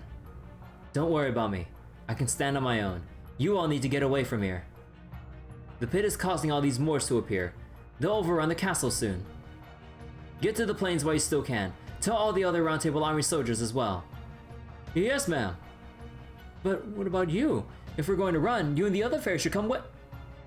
Never mind me. And any fairy who could have gotten away has surely done so by now. Now go on. Leave. Forget about Camelot. I'll hold the rear while you make your escape. You only need worry about survival. Dying out here is not an option. Yes, ma'am. I know we'll be fine with Tomlin Bargus protecting us. They really are good soldiers. Strong, earnest, friendly. The Round Table Army did an excellent job training them. My body feels hot. Is that the Moor's poison? No, wait. This is the cursed Queen Morgan was keeping at bay. Now that I'm no longer Gawain, it's only a matter of time until I... No, not yet. There are things I need to do first. I have to save as many fairies and humans as I can. I'll defeat the Moors in the castle town myself. I'll never be able to look the Chaldeans in the eye. That's right. As long as Kirby and the others are alive, hope is not yet lost. I can still save at least a handful of British fairies by helping them migrate. And I can get Adonis out of Britain. That's the reason I'm still alive. Thank you, Bavansi, for bringing about Sernanos. And Aurora, and whoever else was contributing to this whole fucking mess at the exact same time. Oh boy. I know, Vargas. Not like this, man. Banger OST.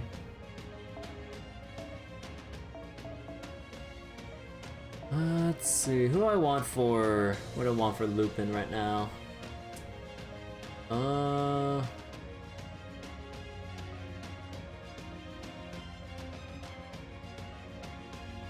Inside you see there are 2 dogs. How about we go? I'm feeling Murasaki.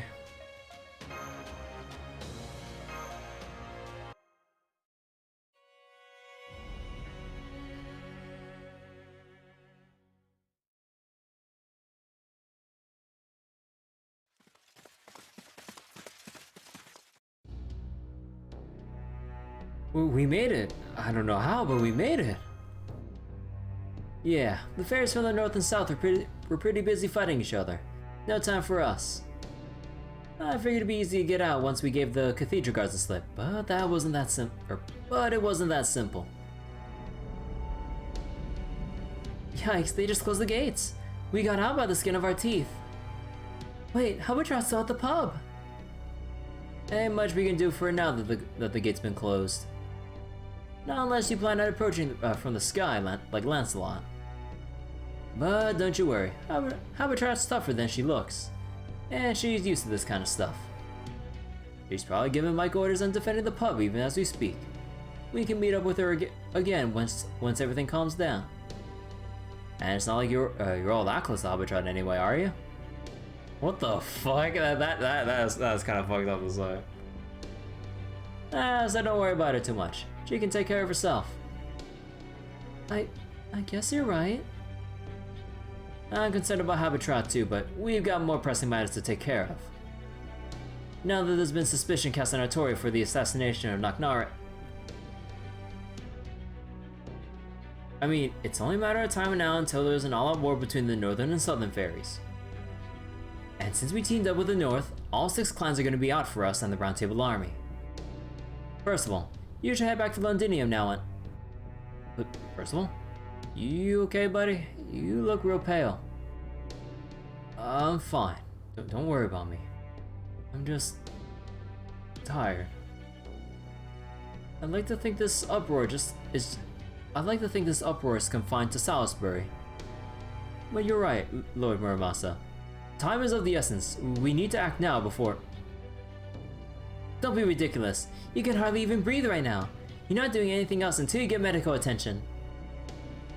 We just have to find you a bed in Gloucester, or some other nearby village. We can worry about what to do next after we take care of that.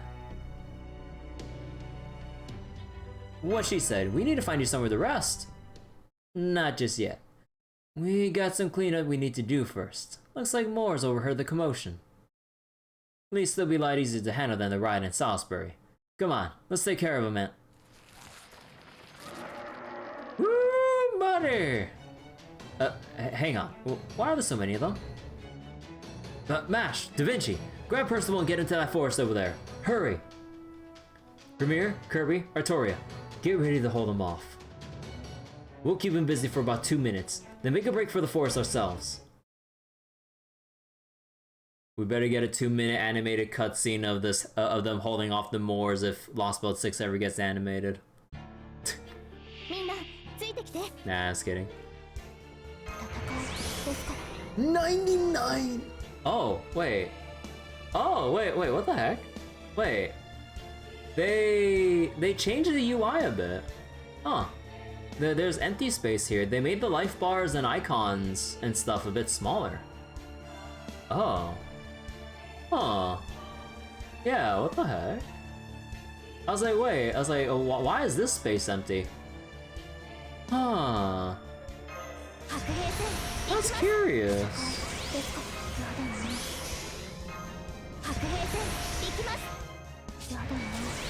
You sure it's not?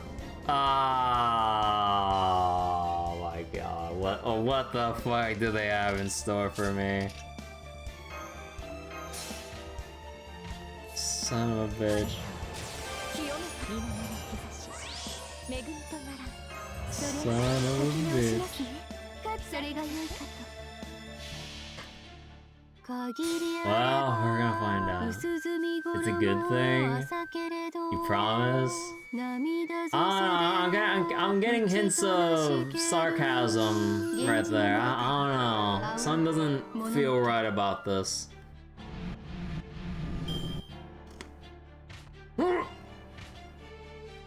Huh?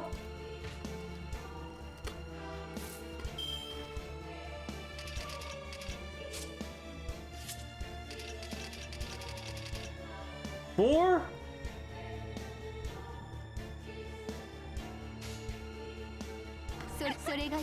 What the fuck? New technology, holy shit. We can fight more than 3 enemies. Well, this is like the easiest loop in my fucking life though. Until the buffs wear off. Then I'm fucked.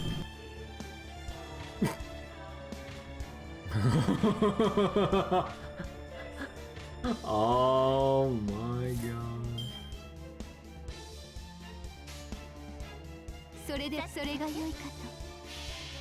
So we can have up to 6 enemies and everything. Oh my god. That means if there's like a one big boss with multiple parts. Oh shit. Wow!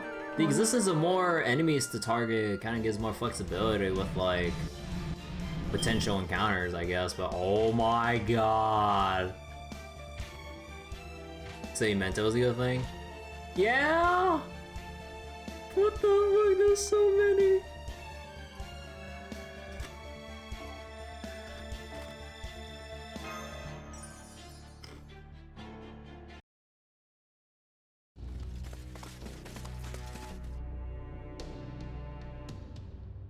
That was crazy! I'm sorry. I should have been the one to fight. Never mind that. Just shut up and eat this. What, a senzu bean? It's some of my best dried fruit. It'll help you recover some of your strength.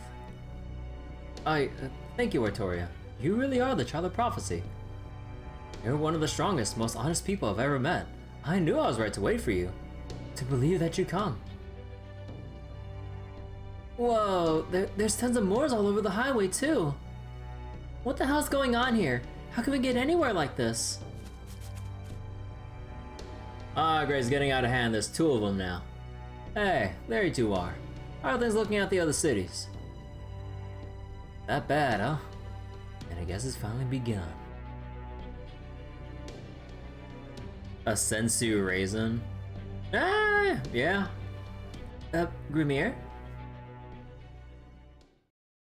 We're not going to Gloucester or Londinium. There are Moors popping up all over the island, and every city shut its gates. What's worse, all the fairies who are overcome with fear in this mess are turning into Moors on their own. These fights are really fun for your Mordred rider, just surfs all over them non-stop. Easy 200%. No one in Britain is safe anymore. This is the beginning of the Great Calamity.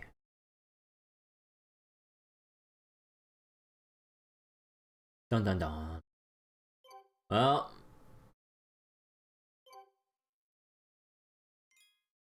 Let's see, what's my battery life right now? Wait, 71% battery?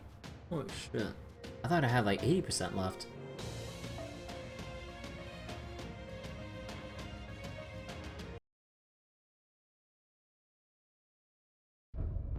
The Great Calamity?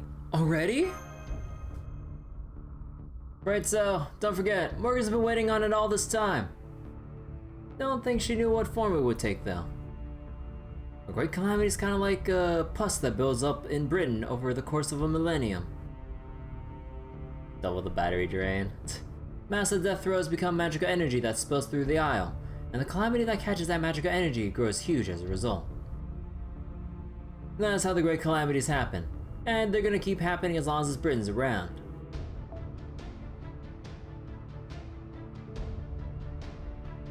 It almost sounds like bloodletting. A whale letting out the bad blood that's built up in the land's veins. So what kind of calamity absorbed that blood this time, Grimir? Can you tell? Yeah, I can. Well, more that I already know. I couldn't tell while Morgan was still alive, but now that she's gone, I've got a good handle on what this calamity is. The thing that's been smoldering away in the pit for centuries is about to come out and say hello. That thing's basically why I was sent here in the first place, though I get a feeling there's more to it than that. Does this have to do with the red and black calamities the prophecy mentions? From what Jerry and Frecky have been smelling. Jerry and Frecky? Huh. There are signs of more than one calamity on the way. But those two calamities aren't my area, so I don't know what they are. Wait a moment, did you just say signs? Then, does that mean the calamities still haven't been begun in earnest? If that's true, then the thing at the bottom of the pit, the one Ace said would destroy all of Britain if it woke up, is still asleep. And that means we can hit it now while we still got a chance. Exactly. You're a quick one, Missy. But to do that, we're gonna need the Fairy Paradise's help. The old god of wisdom's telling me we're gonna need her to put the thing at the bottom of the pit, the one that awaits at the pilgrimage's end, to sleep. Unfortunately, he didn't offer a lot of specifics, so I still don't know exactly what the thing is, for example. Artoria, I think it's time you told us about your pilgrimage's final destination. About the Fairy Paradise's true purpose. Oh, they gray out the skip button. Holy shit. Artoria?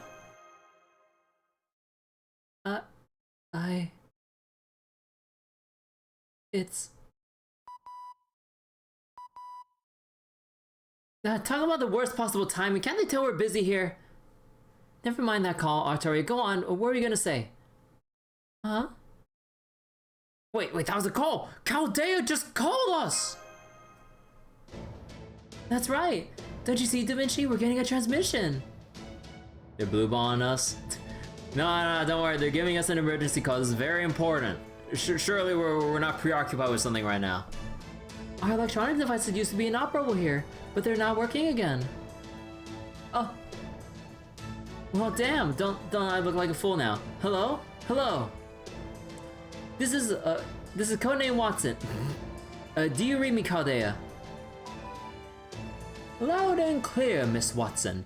This is 221B Baker Street.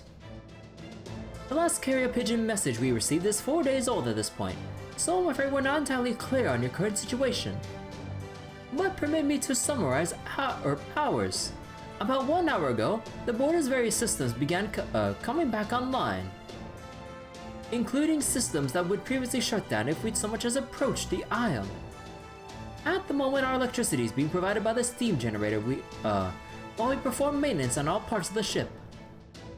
We can also tell from our radar that a dense magical energy contamination has settled all over Britain, over all of Britain. It is too soon for this to be more than conjecture, but I believe we can say Britain has begun its collapse. It was the Isle of Britain itself that rejected proper human history, and therefore the storm border. With Britain losing its power, we too can now intervene in matters more directly. Then, you mean the border's up and running? Naturally, Miss Kirby. Which is why I would like you, or all of you, to return post-haste. The professor still has yet to recover fully, I'm afraid. So we'll need your help to put together a navigational program that'll let us maneuver through Britain's dense magical energy, Da Vinci. Once you have all returned to the storm border, it should be ready to begin operations in approximately 6 hours. Come on, Da Vinci, what are we waiting for? Right, with the storm border on our side, we can definitely handle the pit. No, we can face any calamity that comes at us, and we can heal Percival in no time too. Thank you. I truly appreciate your kindness, but I had to refuse. Please, just leave me here. Time is of the essence, right? I couldn't live with myself if I slowed you all down. Don't be ridiculous. I can carry you, no problem. You won't slow us down at all. God damn. Right, Da Vinci? Only if we don't run into any more Pax and Moors, and unfortunately, the odds of that are, pretty low. First of all, it's only a matter of time until Moors show up here too. If we leave you here alone, we'll basically be leaving you to your death. But you knew that, didn't you? Even though you say you consider Artoria, Mash, and Kirby friends. Yes. No, this is very selfish of me, but... Gotcha. Well, if you're that committed, I guess there's nothing more to say. Da Vinci? So instead of saying anything, we're just gonna bring you with us whether you like it or not. Isn't that right, Regibit? Yeah, I know you're hiding over there.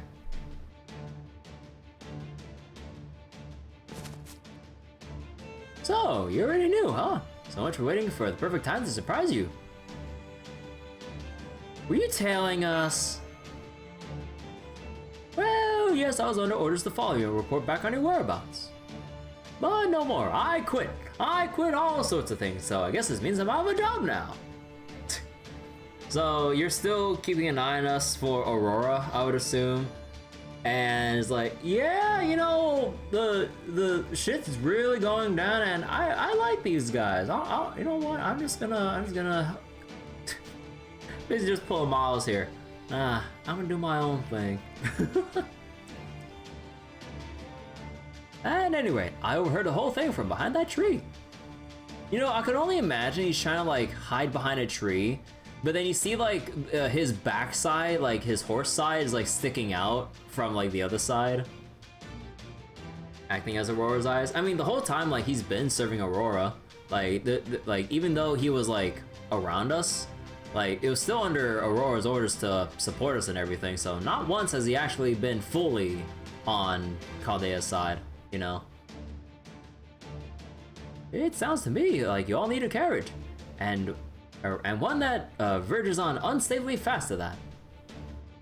One pulled by the fastest fairy horse in Fairy Britain, who can keep on galloping non-stop until you reach your destination.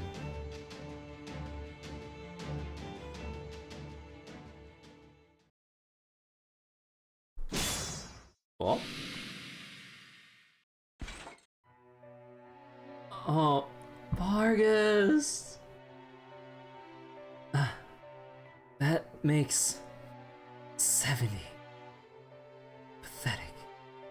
I can't believe I'm already so exhausted. My body is burning up.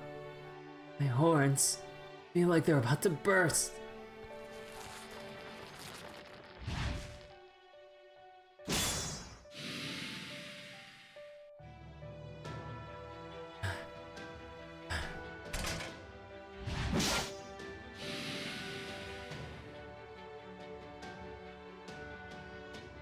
What's going on?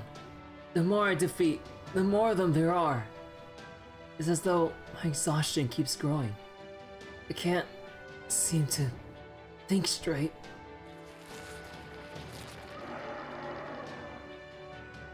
There's no end to them. They're just going to keep coming. But I must keep them away from the Round Table Army survivors outside the castle. Have at you, Moors! Oh, we have— no! You can't do this to me! So that's why you didn't let me select shit? Oh no. So wait, let me check this again. When you're on a sunlight field, restore HP during normal attacks, decrease defense, damage cut, MP gauge for allies each. Okay, so we'll use this first. So what are these other buffs we got here? Increase max HP when attacked. Beast Curse. Wait. Increase attack and MP gauge for yourself when enemies defeat. Oh, what the fuck? Huh.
よ命令敵ではない。アレイ触覚露出。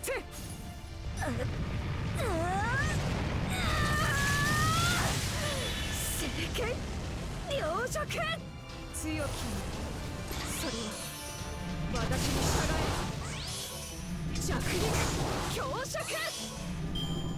弱い。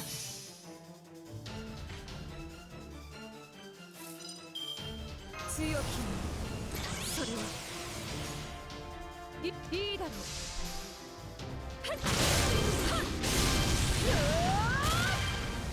有力だな本当に。この剣にかけて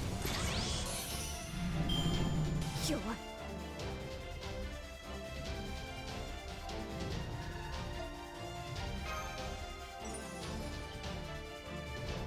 Oh no, dude. Oh, Vargas! What's going on? Everything looks red. Did some Morse poison get in my eyes? I can barely see. It may as well be nighttime. There. That was the last of them. It wasn't easy, but at least the Round Table Army should be safe.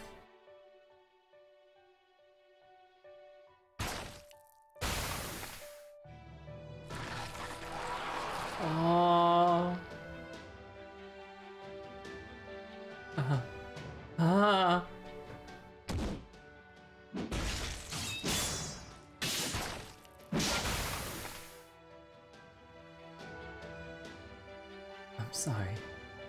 I'm sorry I wasn't strong enough. Oh no. I'm sorry I told you to escape this way. What other way was there? If you'd stayed inside, none of you would have survived there either. Maybe I should have just eaten them all. The weak can be food for the strong. So the strong can protect. Oh no, Vargas, no! That's right. Even if Britain is reaching its end, there's still someone I want to protect. I have to go. I'm sorry I can't rest in peace here with all of you. I have to get to Manchester. I'm its lord. I had to protect the people there. Vargas, no.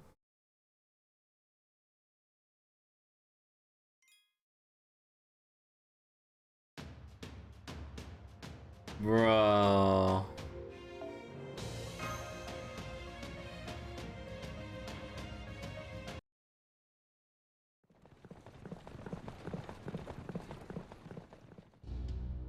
Oh, damn it, there are Moors everywhere. They must be the same predatory type we saw in Norwich. Hurry, I don't care if you grind the wheels into dust. Just make sure we reach Norwich by nightfall. But Lord Spriggan, what about the soldiers we left outside Salisbury? Don't say it. Believe me, I hate to lose soldiers like that after everything I invested in training them. But we're helpless against so many Moors. Armed or not, humans can only do so much. We need the Fane clan to handle a threat this large.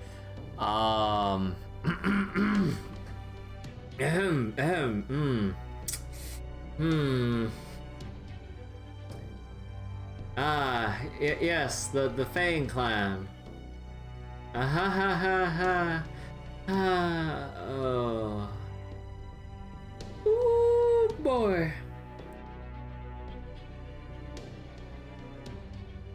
Not that they've been any help since there's been no sign of them ever since they left for Gloucester. Then what's the point of running back to Norwich? Should we cooperate with the Northern Fairies again to... What do you think I'm exercising my last resort? Any chance of alliance with the North died with Knocknare.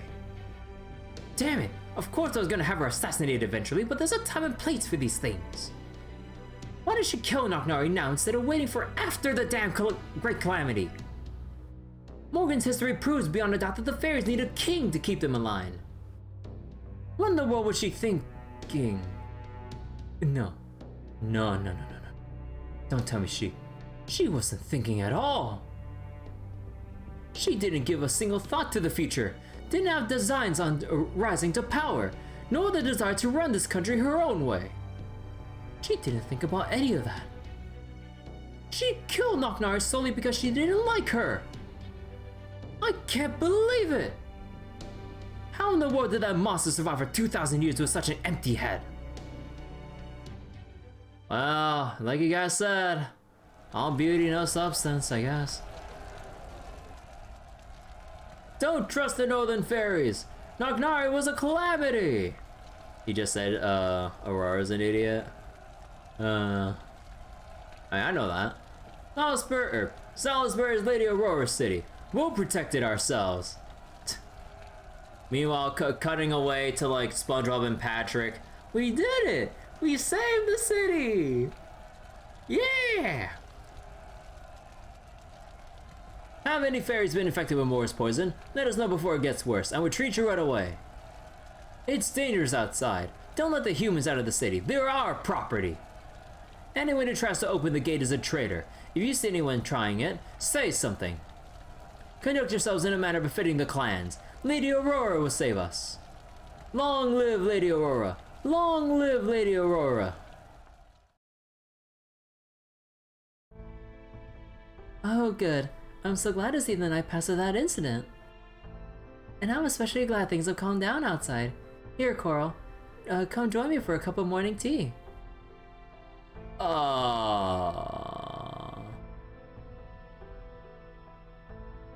This part is why you didn't like this Lostbelt. Everything goes how in literally 1 to 2 chapters.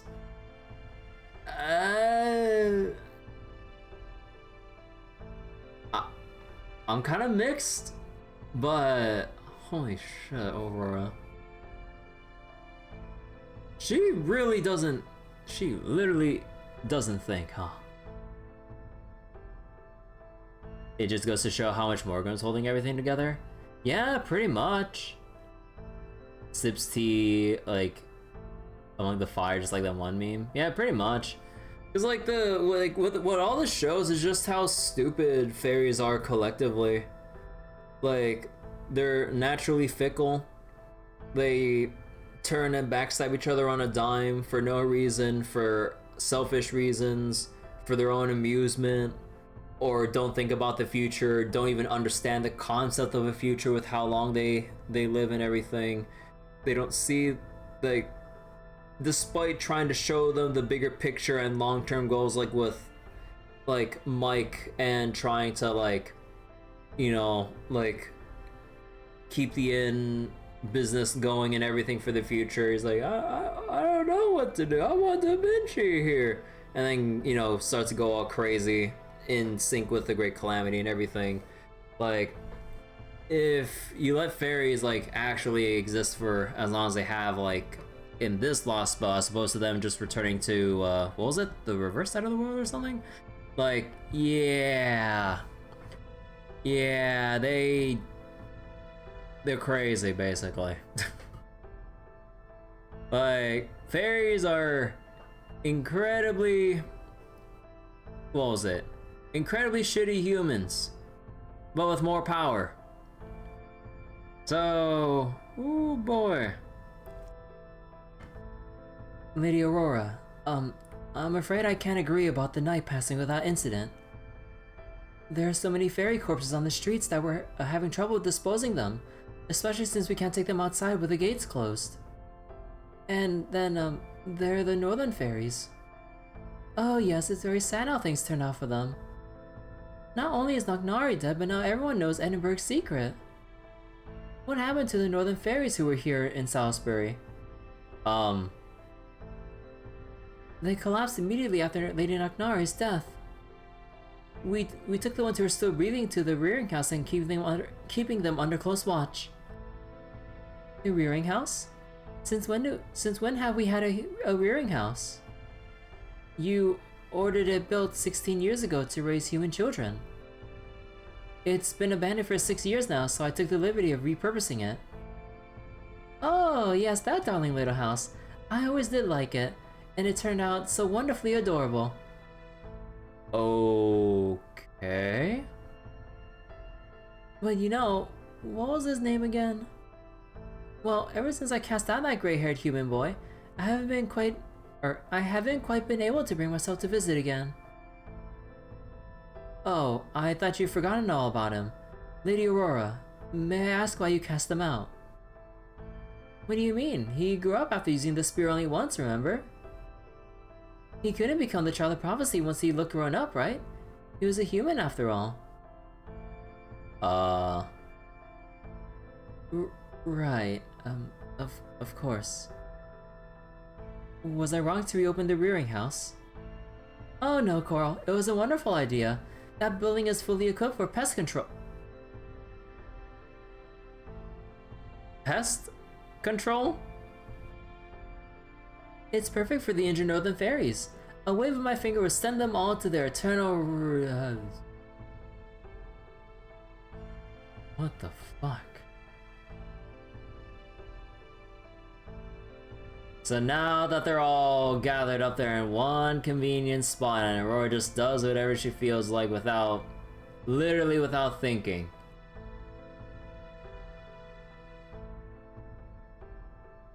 But never mind them. Has the Child of Prophecy's gang been captured yet? I can't believe they'd stoop so low as to kill Nocnari just because they lost the competition. We'll have to make sure the Child of Prophecy is brought to justice for this abominable crime. The foreign mage is just as culpable, but I'm sure the Child of Prophecy must have tricked her into helping her. I'll have to ask that her sentence be lighter. She won't be able to tell me about, she won't be able to tell me all about the outside world if she's dead. Doesn't that sound lovely, Coral? I wonder what the world outside of Britain is like. Humans made everything in that world, and so many different kinds of humans at that. I'm sure it must be simply overflowing with wonders that would make your eyes pop out of your head. Lady Aurora, I'm afraid now is not the time for that. The number of Moors outside the city has continued to grow, and fairies from nearby villages have been pounding on our gates asking to be let in. There are even some fairies here in Salisbury who have been showing signs of Moor's disease. We need to increase our shelter capacity immediately. Once we open the gates and let the refugees in, we'll need to open the cathedral's doors as well. We can't possibly tend to them all ourselves. So we'll also have to request aid from the humans in Gloucester and Londinium. Why bother? Just leave the gates closed. Oh.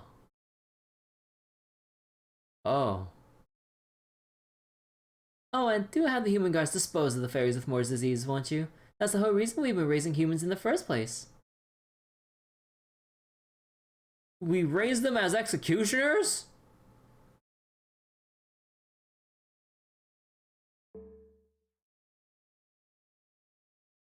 Lady Aurora, what are you saying? I know humans are lower life forms, but they still feel. It seems far too cruel to have them put down their own friends and neighbors. And what about the refugees outside? How are we? Oh, don't worry about them. They're strong, or they wouldn't have chosen to live in their dingy forest instead of my lovely city. What the fuck?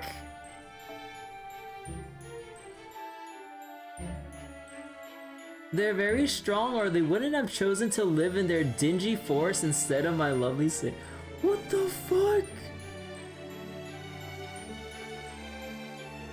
I'm sure they'll find some way to get through this. We'll just have to keep focusing on keeping Salisbury safe.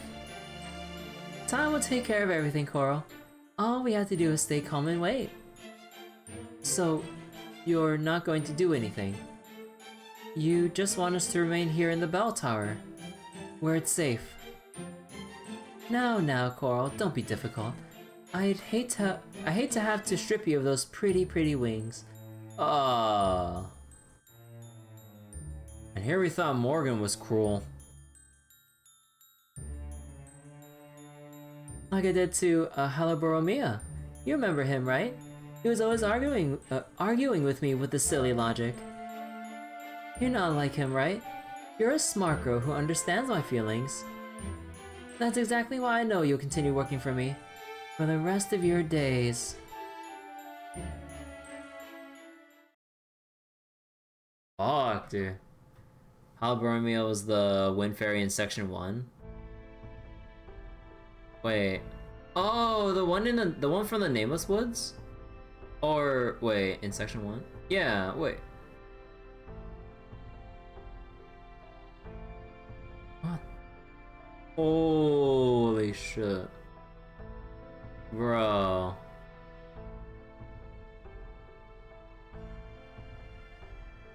And that's all we know.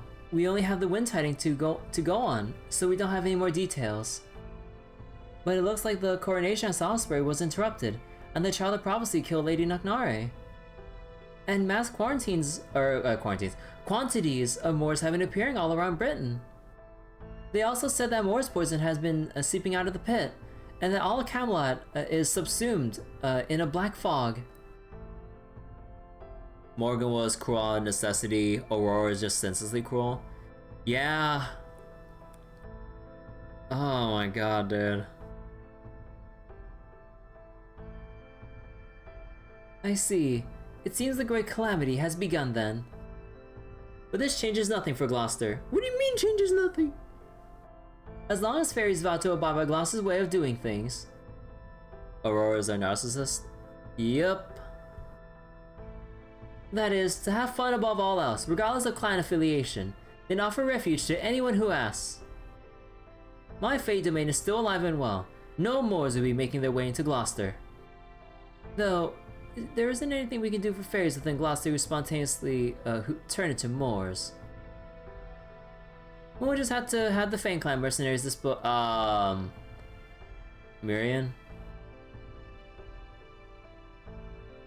Mirian? No, on second thought, send them out to rescue fairies stranded in the nearby villages. The Fang Clan has more resistance to Moor's poison than the other clans. That's why they are able to kill the Moors King. So if the only problem is an explosion of Moors, the Fang Clan should be able to handle it. What we need is to prepare for the calamity afterwards. That fog or whatever it is coming from the pit. Even though Morgan is gone now, the system she created is still rock solid. What system? Camelot has always held the Fang Clan in reserve for situations like this. Again, about that system. As long as we use them properly, we have nothing to fear from the calamity.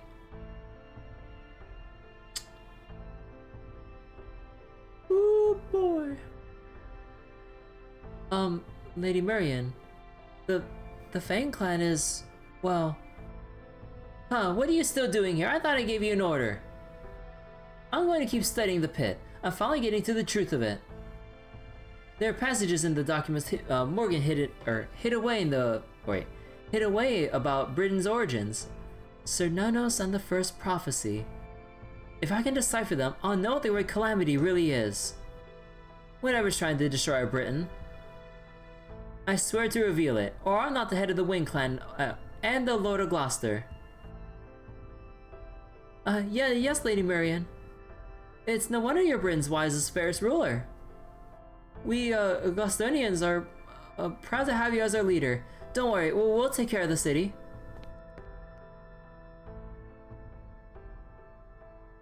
No, this is no time to take a breather. There's not a moment to spare here. I need to find the answer before Coin Sky gets back, or I won't be able to call myself a friend. I knew it. Coin Sky told me about these things being called gods, and looks like there was once one in Britain too. Cernunnos, the god of beasts and islands who parted the seas. That must be the god at the bottom of the pit. The real question is, why did this god disappear? What did the 6 clans wish for? But most of all, what made this road go down a different route than proper human history in the first place? I'm so close to the answer now, I can almost taste it. 14,000 years ago, an invader that fell to the planet from a shooting star. And then the fairies. No, that can't be right, but it's the only explanation. Then, we brought this on ourselves? No, a fairy's sins are their own. You can't punish children for their parents' sins. Wow. And And besides, if this is really true, then the pit existing makes sense. It isn't a god trying to destroy us, but the Isle of Britain itself. Oh! Huh? Congratulations, Marion. You got it. And thank you for getting rid of the Fang clan, by the way. That made it so much easier for the calamity to spread unchecked. Oh. Had the Fang clan been still around, they'd have kept killing enough more so the Great Calamity would never show up. This time, I'm going all out. The more calamities, the better. Thanks again for doing your part to end things. Besides, you got your revenge, and you learned the truth about Britain. You did everything you wanted, yes? No regrets? Then it's time to pack it in. It's you. Yes, that's right. Oh, before you go, permit me one final confession. I'm sorry for sticking the Fang clan on the Wing clan of, all those years ago. Honestly, didn't have any real reason. I was just in a bad mood that day. Terribly sorry. Oh. Wow. Man, we're hauling ass. Oh boy, people dying left and right and center. Holy shit. 暑さ対策はきちんとされていますか？先輩も熱中症には気をつけてください。小さなことからコツコツとですね。一歩一歩着実に前進。Wait. Oh no, I see that Avenger there. Oh no. Whoops, sorry about that. It's been a day and a half since I started galloping along the coastline. We should be at the western shore soon. Instantly, I started to lose all feeling in my forelegs. My hind legs too, for that matter. To be perfectly blunt, I'm afraid any more running could endanger my life. My life as a Fae racehorse, that is. Teary-eyed, oh my god. You ran yourself that ragged for us? Not at all. Even putting my legs aside, the wagon wheels are about 20 seconds from falling off. What? Are we all ready to run the ocean, or to the ocean as soon as you're out of the carriage? I see a whole mess of moors over on the shore there. I never did figure out what exactly propeller humming history was all about. A propeller? But I suspect it means you're all the brave warriors destined to truly save Britain. It's been an honor to accompany you on your journey. Alright, this is as far as I go. Take care, everyone.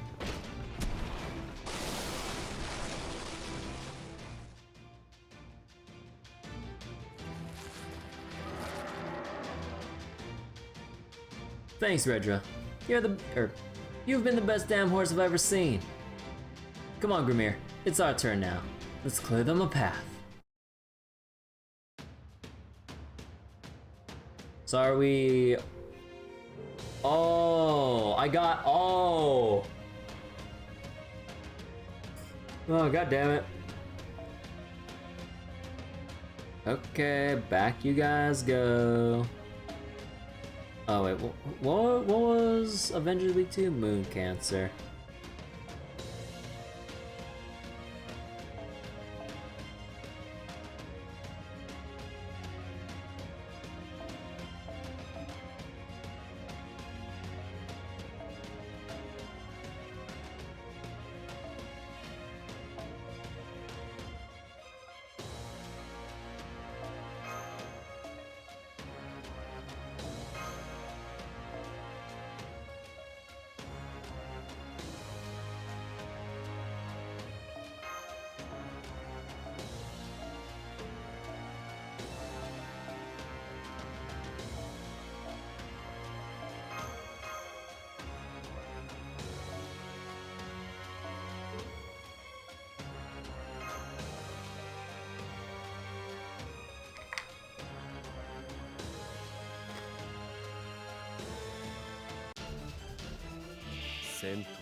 Oh my god.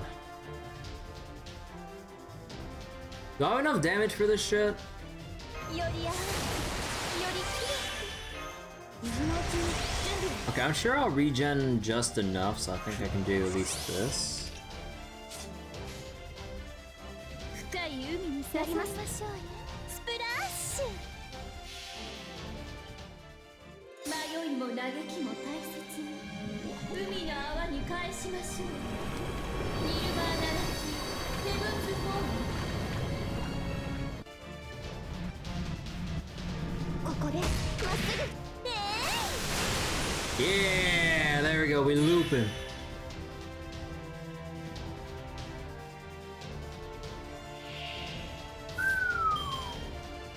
Alrighty then. 盛り上げてしまっても白兵戦行きます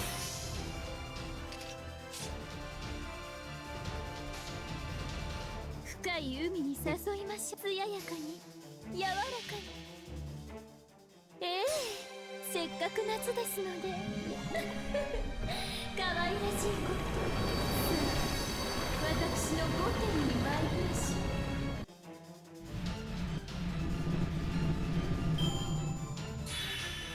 う踏みにじってしまいましたか手加減できずごめん遊ば By the way, do they implement like 6 enemy waves or whatever in like future events for farming? Or is it like or is like the 6 enemies here kind of like a story kind of deal? Because it'd be kind of cool if they actually had like 6 enemy waves to deal with or something for event farming. More chances to get like mat drops and everything too. And honestly, like, it kind of enables more ways of looping if possible. Although, kind of wonder how people would do this if they didn't have support casters to help them loop though. Well, I mean, I'm sure they can just get by with just building up AoE MPs normally, right? Hopefully. Oh shit.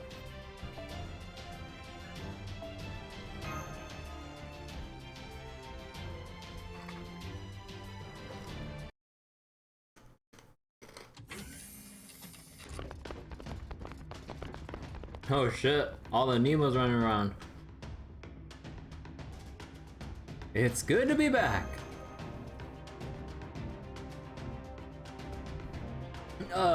Congratulations on a job well done, Kirby. Good to see you safe and sound. This place seems to be seriously bad news. Our sensors are detecting a positively absurd magical energy signal. According to Shiba, we only have a few hours until the collapse begins. I wish I could give you time to take a breather in your quarters, I really do. But can you tell me more about just what is going on here before I have an aneurysm? But first, roll call.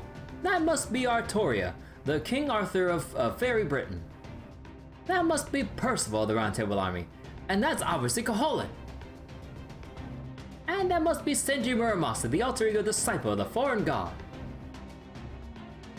Excellent. I can see they're all just as capable and dependable as I thought. Having them on board should give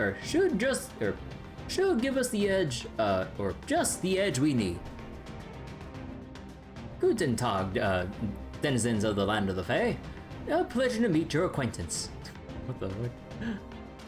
I'm Gordolf Music, Director of Chaldea and Commander of the Border. Given the circumstances, I see no point in discriminating between those of you from proper human history and those of you from the Lostbelt. Since we're all in the very same, in the same very rapidly sinking boat, I hope I can count on your help in resolving this unprecedented crisis. By the way, how come there are so few of you? Didn't Da Vinci's reports mention at least a few others? Gareth and Oberon didn't make it. What? How about the Northern Fairies then? Didn't you have a mad match with a Maeve lookalike where you became mad friends? Nagnari passed away during her coronation.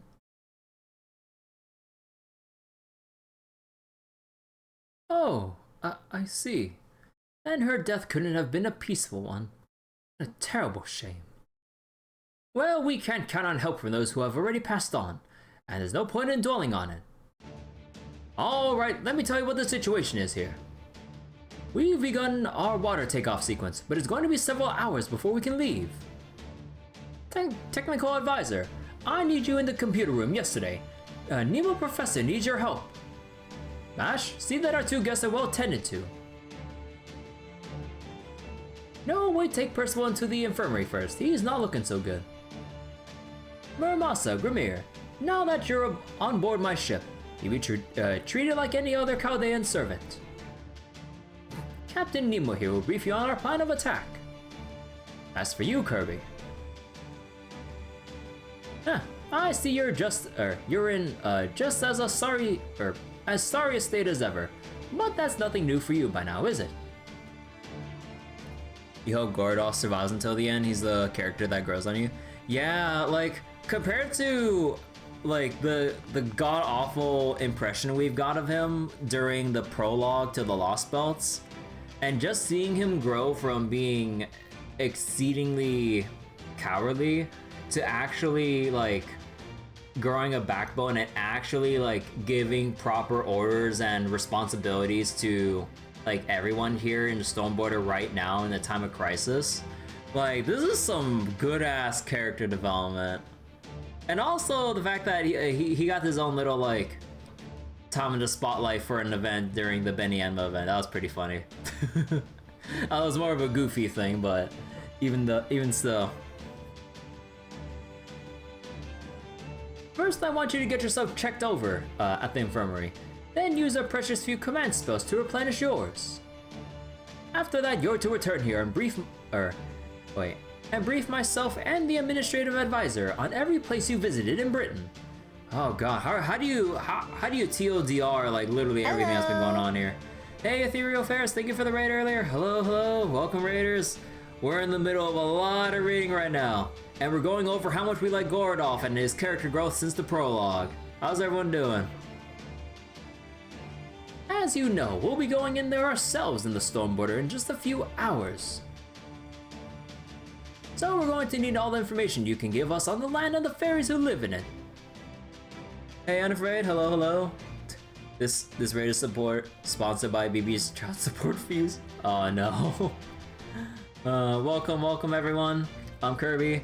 I do a good amount of variety, but right now I've been going through my huge JRPG backlog.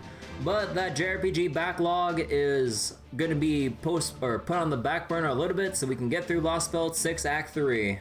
Hey BB-chan. Sponsored by Gordolf is 2 years younger than Romani. Which JRPGs? I've been going through the Trail series for God knows how many years at this point. I'm on Trails of Cold Steel 4 right now, trying to rush at like hell to get into Trails into Reverie, which came out a couple days ago. And I'm still like 100 hours away from finishing the game. I'm like, I just finished a certain point in the story and I'm 120 hours in. I'm like, fuck me, dude. I mean, with the way I play the Trails games, I exhaust all the dialogue I reasonably can. So, I mean, I could cut my playtime in half probably, but I like all the detail in the Trail series. I highly recommend it if everyone likes a very, like, story-driven, well-written and detailed out, like, JRPG series. You'll consider it? Oh yeah, like, I highly recommend, like, or what was it? The Trails in the Sky trilogy. That's basically the first 3 games that came out.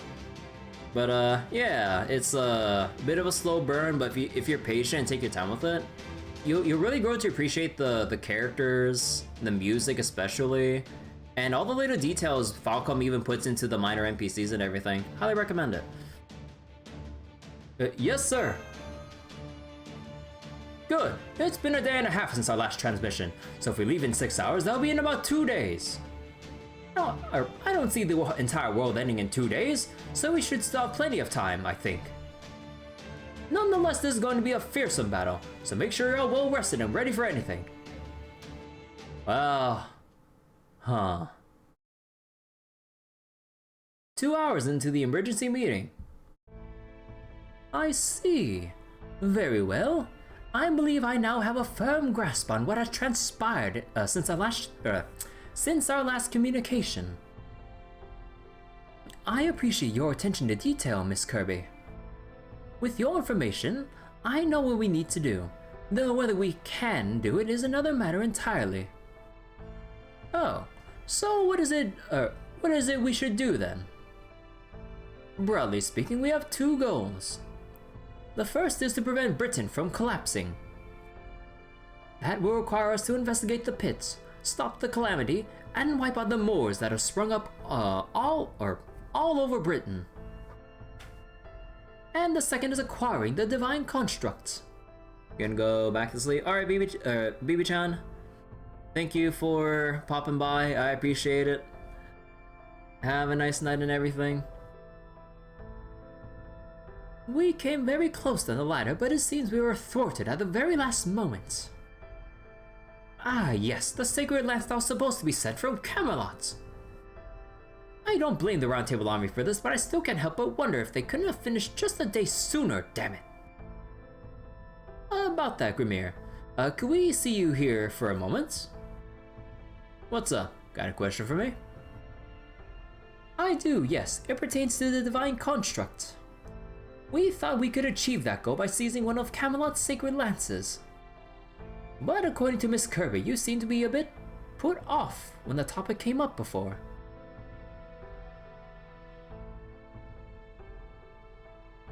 May I ask why that is? Awesome! I don't know if a sacred lance made by Morgan is something we can actually use ourselves. But even if we can't, it'll be an invaluable divine construct just as a reference. Thanks again, Percival.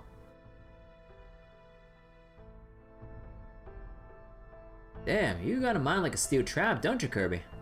Yeah, that's right. You guys are barking up the wrong tree. Taking one of Camelot's sacred lances for yourself doesn't mean you'll automatically be able to fit it to the ship. Divine constructs are closely tied to the wielder. You might be able to create one, but you having the right to actually use it isn't exactly the same thing.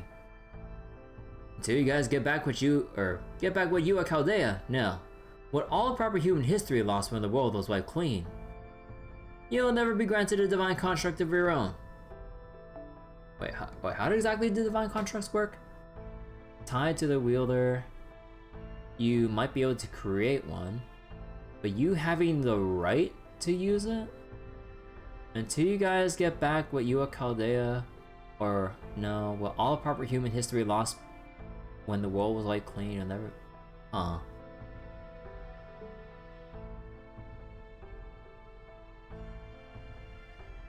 Wait, qualified? It can't be. But no, it's the only logical explanation. So that's why we had to come to this Lostbelt. And Miss Scion sent us here because she knew about it. Alert! There's been a change in Central Britain's gravity. Whoa, it's as strong as the foreign god pseudo black holes. Something really gross is emerging from there. I don't even want to look at it. You think that's bad? I'm seeing fire spreading all over Britain. Looks like it started in the northwestern part of the isle. A whole tsunami of fiery wind is blowing across all of Britain from Manchester. Fire broke out in Manchester? Keep it together. Gather as much detailed information as you can. I also want to see these phenomena myself. Point the ultra long range lens we use in Atlantis at Central Britain. I'm trying, but we can't see a thing out there. It's as dark as the bottom of the ocean out there. But we're still positive about what's going on. Then it looks like we'll have to go see what's going on for ourselves. Any word from the professor? How much longer until the navigational program is done? She said it's already done. She just needs 30 more minutes to test it before it's deployed. Fuck it, we'll do it live. It's good to have Da Vinci back. That's 3 hours sooner than I expected.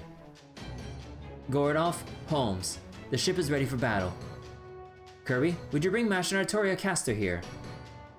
We don't have a single second to spare.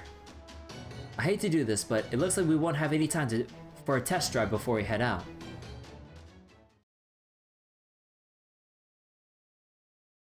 Oh. Okay, that should handle your minor injuries. And I also gave you a stimulant, ampule. But are you sure you don't want to try the recovery pod? It might not help you recover completely, but it should at least give you a little more energy. Thank you for your help, Da Vinci, but yes, I'm sure. I'll wait until after the Great Calamity's been dealt with. First of all, we know how this is going to end. There ain't no after the Great Calamity. If I get into that bed, I'll be unconscious for several days, right?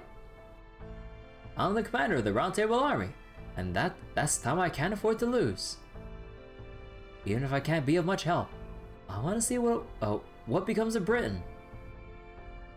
And besides, how could I ever face my soldiers if I told them that while Britain faced this crisis, I was asleep? Besides, there's something I need to tell you too, Artoria. I was hoping to keep this to myself, but I can't do that now that I blabbed about it back at the cathedral. This is about you being a substitute child of prophecy, is it? Is that also why you're in poor health right now? From what I've gathered, it was Aurora who took you and those other human children in just after you were born. Woodrose was the one who saw you had the talent at the rearing house, and Lancelot taught you how to use a sword. I'm guessing the purpose behind all that was to create their own child of prophecy. That's right. After Einzel's prophecy became known, a number of different measures were taken in response to the child of prophecy. The Queen's army captured all the fairies who'd just been born. Some villages hid next generation fairies who met that description. And some villages raised them in secret. The Lord of Salisbury's idea was this. If we don't know where the child of prophecy will appear, we can just prepare our own in the meantime. So that's why you and the other human children were taken in and raised to be warriors. You were meant to serve as the child of prophecy in case the real one didn't appear 16 years later. True, that may have been one of the reasons. So what happened afterwards? Lord Woodrose determined that I had the most potential out of all the candidates. What's more, Salisbury possessed one of the weapons Ace the Saber used to save Britain in the Fae era. This spear. The Spear of Selection. However, Ace had placed a seal on the spear that prevented any sinner from using it. In practice, that meant only humans could even touch the spear, let alone wield it. So that's why they use human children. Even if they're not as strong as fairies, they could use a spear selection. And that was the bar that had to be met to call oneself the child of prophecy. That's right.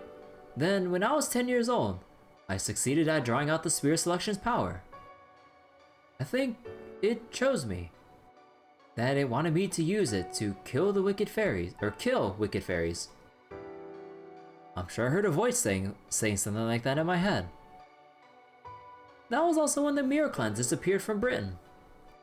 The day the Spear Selection chose me was also the day she went to the Lake District on our Lord's orders.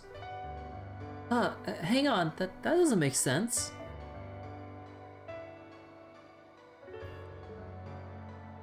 The Mirror Clan disappeared 6 years ago, right? But you're... The Spear Selection uses its wielder's life force to generate its true power. I'm sorry, Artoria. The truth is, I'm 16 years old too. What the fuck?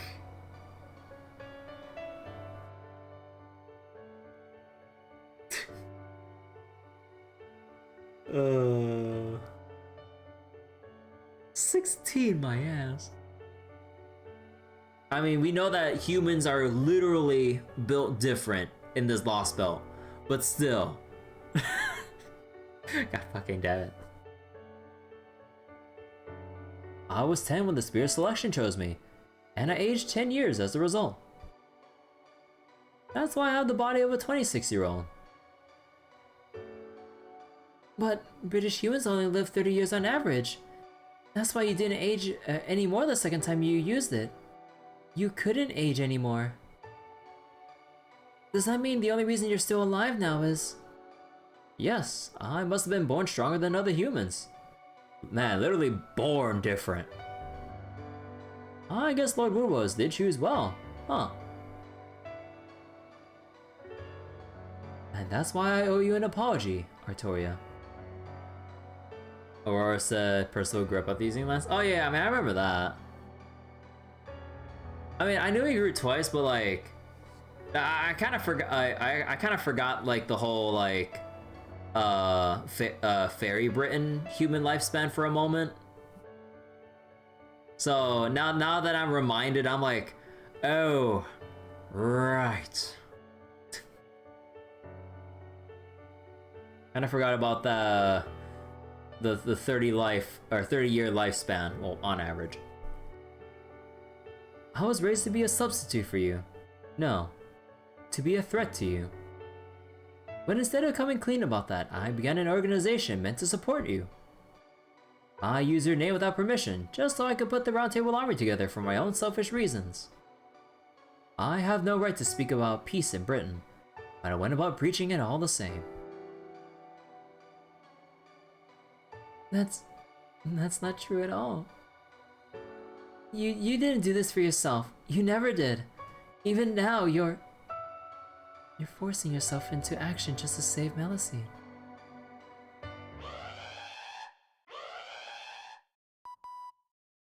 Attention, Stormborder. The ship is now battle ready. Oh wait, no, that's the regular Nemo. I thought it was like one of the Nemo Marines. We detected a powerful gravitational fluctuation in central Britain. Holmes believes this is the start of Britain's collapse. In 30 minutes, we will transition to flight mode and attempt to enter British airspace ourselves. All hands to the bridge. All hands to the bridge. I repeat, the ship is now... Looks like that's all we got time for right now. I'm heading to the computer room. What about you two? I'll go to the bridge too. I may be an imposter, but I still call myself a knight of the Round Table. If nothing else, I want to honor my companions who lost their lives on the battlefield by seeing for myself what becomes of Britain. My own wish may be nothing to speak about, but can at least honor theirs. A future where humans and fairies can coexist in peace.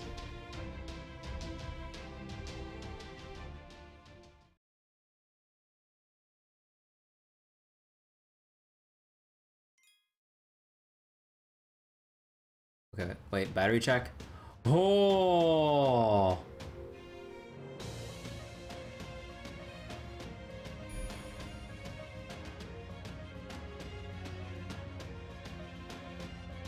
Man, everything's totally fine now that Morgan's not ruling anymore, huh?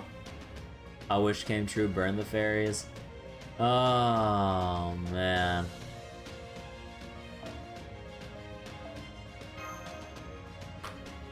Wait, let me check my battery again.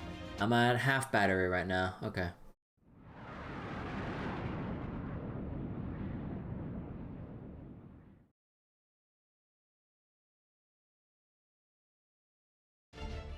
Oh, what the devil is going on here? It's only been a day and a half. How is all of Britain burning in only a day and a half? I mean, I knew Moors were bad news, but this is unbelievable. No, Moors don't use fire. Something else did this. This has got to be the Red Calamity. Looks like the fire's coming from Manchester. Isn't that where we made that promise with Bargast? That we'd help some fairies migrate to proper human history, things went belly up. That's right. Bargast told me about that. She said she already talked to Manchester's residents about the prospect of migrating outside Britain. And that they all love the idea. Can we stop by Manchester first then? Oh boy. That's where we're headed. We need to find out what's causing the fire anyway. It'd be something of a detour, but it shouldn't affect our entry route into the pit. How are things on your end, Da Vinci? All systems green. We're making good time at 60 knots, or 111 kph. You want to head to Manchester, right? I was just thinking we should make that our first stop too. We have to keep our promise to Bargast after all. We should be there in 10 minutes, but it's surrounded by a massive fire. At least the fairies inside should be safe. The town's ramparts are to keep the fire out. We'll have to move the fairies onto the storm border at once, since there won't be time to guide them one at a time. So Kirby, I'd like you and Mash to head there ahead of us and let them know we're coming. I'll send the shadow border down to the surface as soon as we arrive in Manchester's airspace. it'll land automatically, but you'll still need a driver to get there. Can you do that, Munier? Then sure thing. I guess I'm the only one who can. So since Joey's gotta stay here as the commander. I'm impressed you accept this so readily, Munier, but I suppose you are the border's longest-serving pilot. Oh my god, that little twinkle with his like glasses. Oh, well, yeah, pretty much. Besides, I've had it easy up until now. Great. Okay, I'm counting on you guys to round everyone up, and then fill them in. Will do. Just be ready to welcome them aboard. August.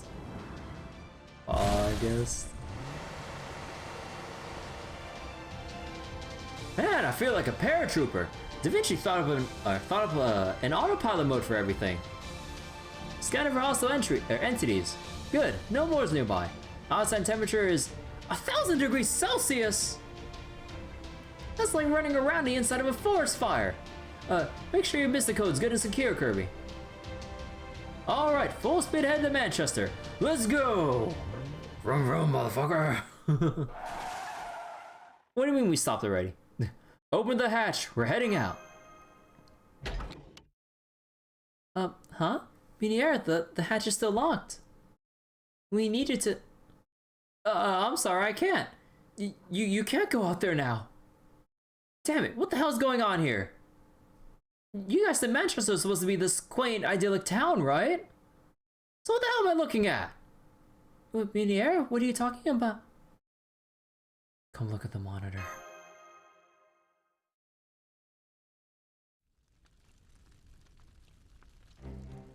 What? Are those? They're corpses! A goddamn mountain of corpses! Not just fairies, humans too! And they didn't die in the fire!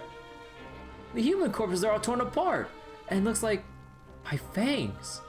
And the fairies were hacked to bits with swords! Which means the humans were eaten alive. Help! Help, she's gonna kill me! She's gonna kill me! Something's wrong with Lady Bargest. I don't wanna die. I don't wanna die. She said we would all survive. She said Chaldea would keep us safe even if the great calamity struck here. No, I don't wanna die anymore. I hate fire. I hate nights. Help! Help! Save me, Oberon! I don't want to be born just to be killed all over again.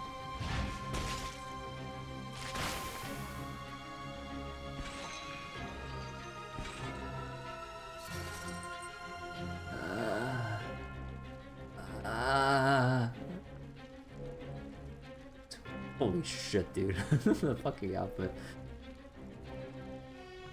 Bargest? That's Bargest? She doesn't look like anything you described in your reports. Did she do this to Manchester? I can't go outside. I've got to get out there. Kirby, get back here, you idiot.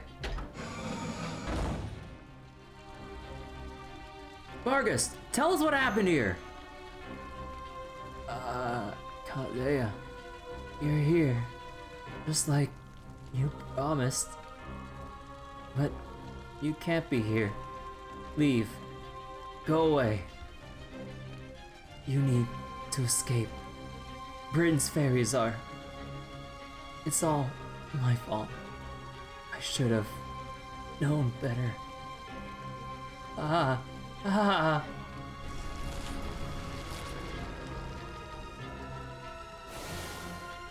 Master, quick! Get back inside the shadow border. It's not safe out here.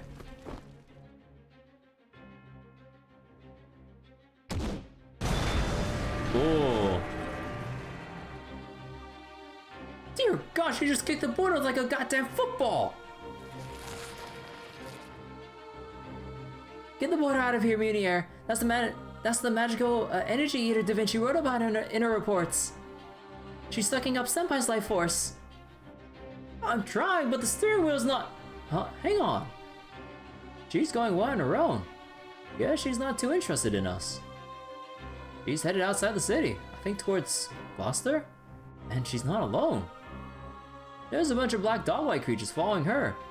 She's got them lined up, all lined up in a procession. It's like watching some twisted real-life, Pied Piper of Hamelin. Or Hamelin? Hamelin? I don't know. Is that... the Black Calamity?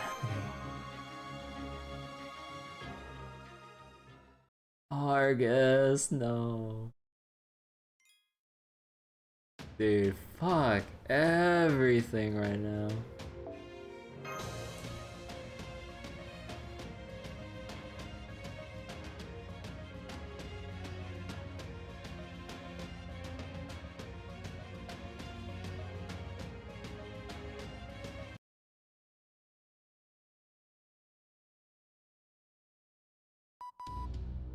I got the shadow border safely stowed away.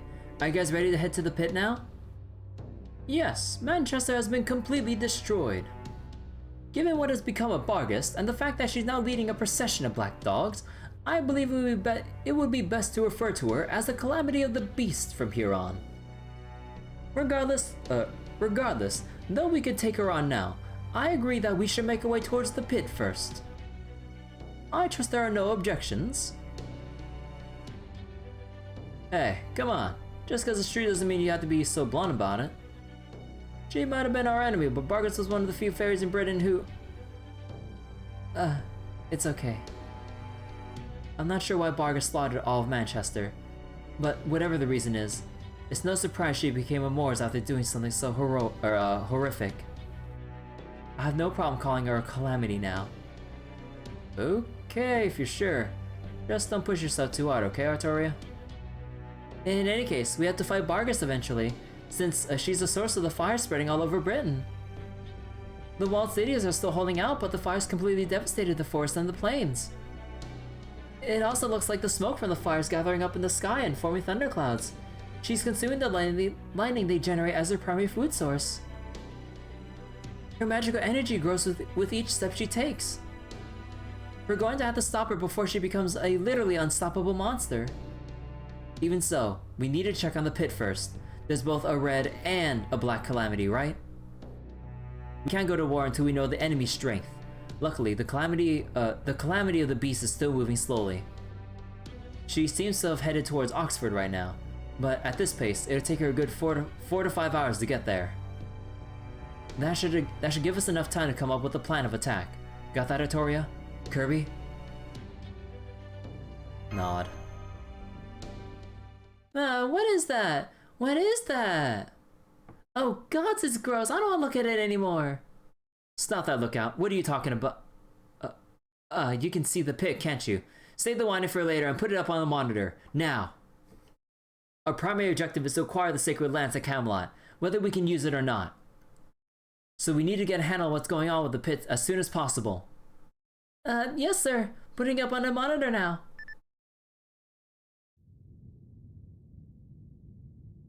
So fuzzy.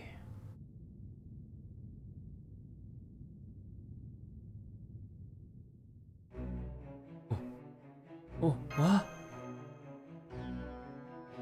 That black mist seeping out from the pit is actually severe multi-layered curse contamination. Whatever you do, don't touch it. It'll make you go insane and rot your whole body.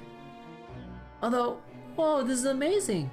The inside of the pit is like a whole other dimension. Every signal I fire at it just disappears. It's basically a cursed bottomless pit.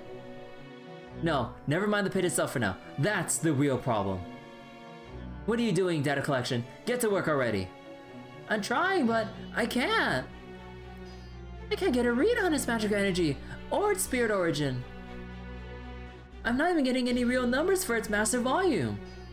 Hey, Kestrel, how you doing? Hello, hello. Even when I compare it against the pit itself, just the part we're seeing now, or here, is showing up as over 2 kilometers long. Whatever it is, it's impossibly big. There are no other creatures like this. Not even in the deepest ocean trenches. Well... Grimir? Is that the state? Excuse me, hold on real quick.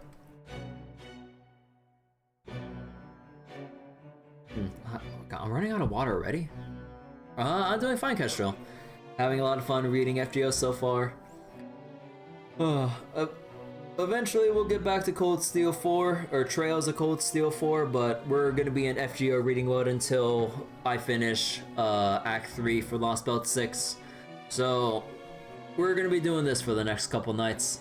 And also, what was it? Do we have a ETA on when the Avalon banner actually comes up? Because the Avalon banner isn't here when it's supposed to be right now, right?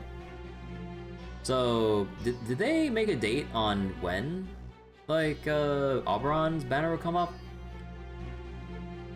Because I was expecting to kind of pull for Oberon, like, during Act 3, but I guess it's not, what was it? I guess it's not here for some reason. It was a week after 6.3? Oh, okay. So they're probably gonna do the same then. Okay. Grimir? Is that the same god that was present during Britain's Genesis? You got the prologue of second chapter done? By the way, Belvin, hard mode or normal mode? Or God forbid nightmare? I wanna know. It's Holmes.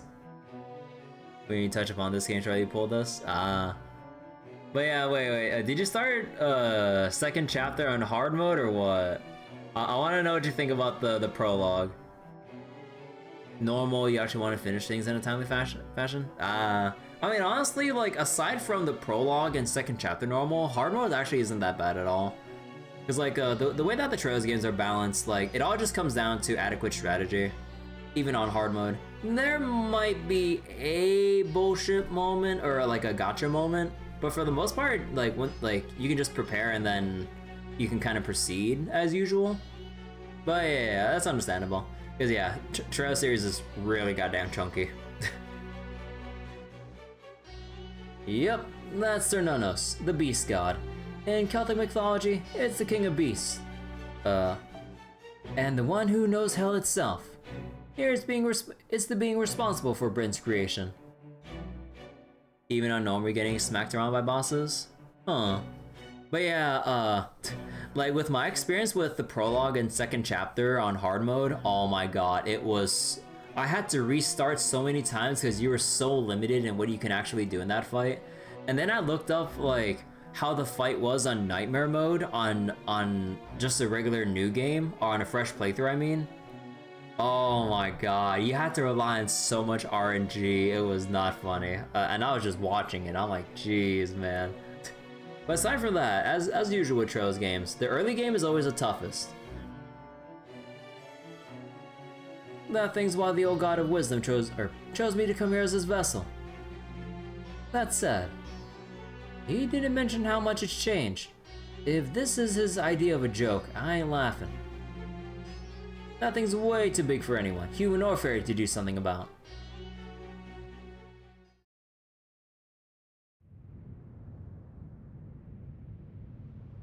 Jesus Christ, dude, it's so fluffy.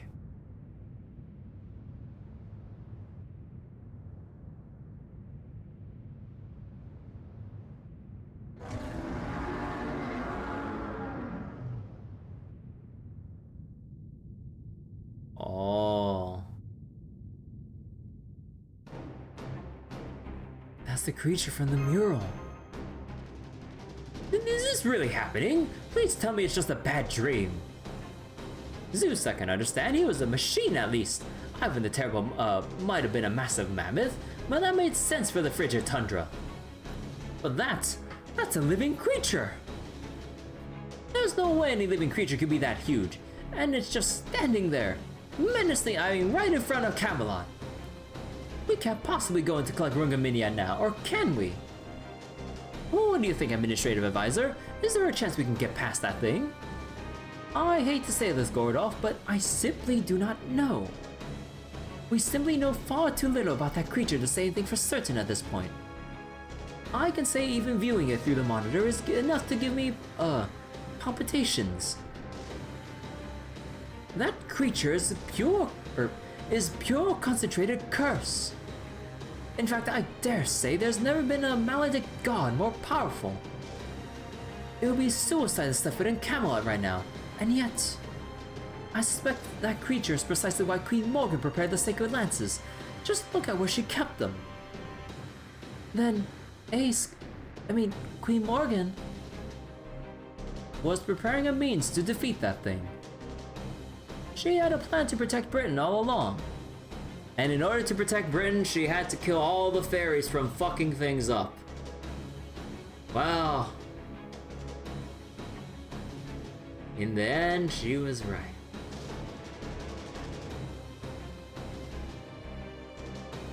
Then we should go to Camelot. The sooner the better.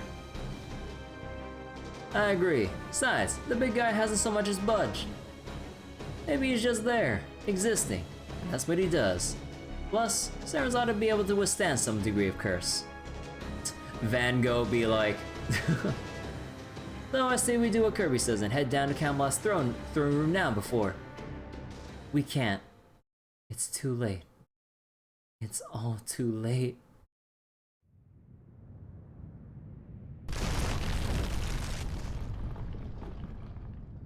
That haze looks like...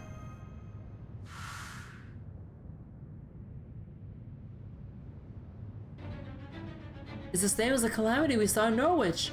Then, that must mean it was... Yes, that calamity was just Sir Nanos' hand. One of many. Never mind that now! That hand thing is creeping up the wall towards Camelot! No way! It's destroying the castle! Our magical energy gauge is going haywire! The curse contamination emanating from the pit has skyrocketed! It's currently at 640 million tons, and still rising! It's a humongous tsunami of a curse big enough to cover all of Britain! Oh? Oh!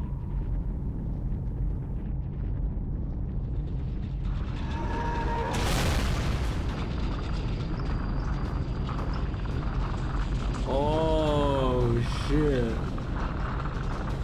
What the fuck?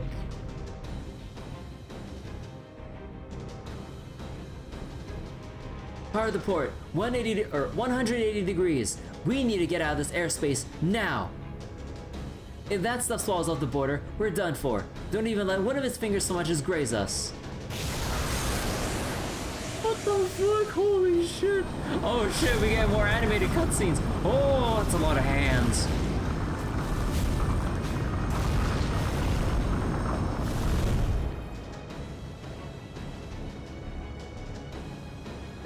It's no use. I'm giving it all we got, but we're not getting more altitude.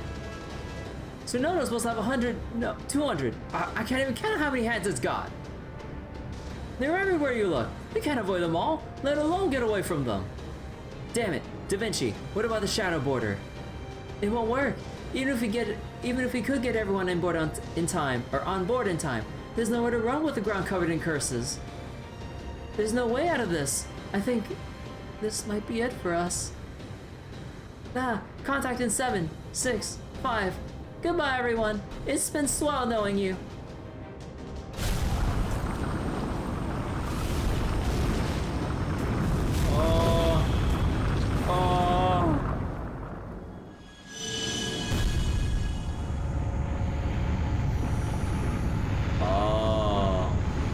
Wait a second.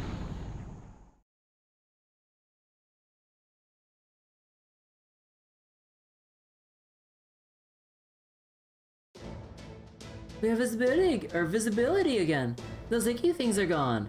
Sinanos rose from his grave just to say you can catch these hands to Camelot. Our engine output's back where it should be too. We can get out of here, no problem now. Oh good, that makes all the trouble I went to worth it. Now do y'all see why NFF Services guaranteed safety protection is the best in the business? That voice! That honeyed ice cold, dangerously alluring Vichy voice! That can only be Vichy voice. Oh, guard off, please. That can only be Tomalovich Koinskaya? Oh, I also need to take off my capture real quick because night mode is going off right now. One moment. Oh, whoops. That is not the thing I wanted to turn off, that's for sure. There we go. Lady Marian, did you leave the lights off again? You're going to ruin your eyes like this. I just got back from the coronation. I'm sure you've already heard how it turned out, but... Bloodstains.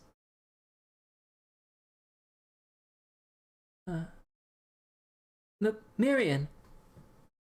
Oh, Kai and Skaya. Welcome back.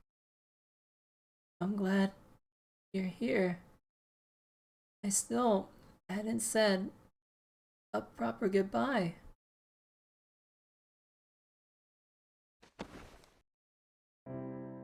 Oh, perfect. I actually came here to say goodbye myself. Aww.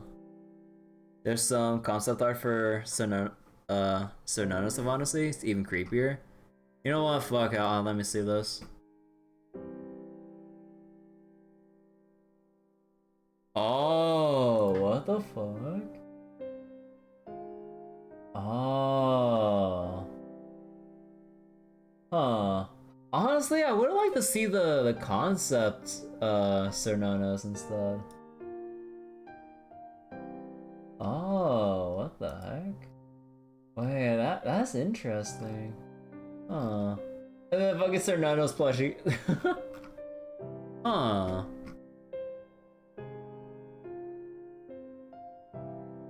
Thank you so much for all your help with fundraising and product distribution in Gloucester. Moors may be the only new creatures I managed to acquire here in Britain. But I still enjoyed some lovely days off thanks to your generosity. I promise to repay this favor one day. As soon as I finish making my primate zoo, you'll be the first to receive an invitation. That sounds great. But I'm sorry, I'm not sure what's going on anymore. Feels like I'm still dreaming, and once I wake up, you're worried you'll forget everything. Not to worry, I'm the Beast of Taming. Unlike humans, I never forget my deaths. Beast of Taming. Huh. The blue Sononos has an ass on him. I didn't want to mention it.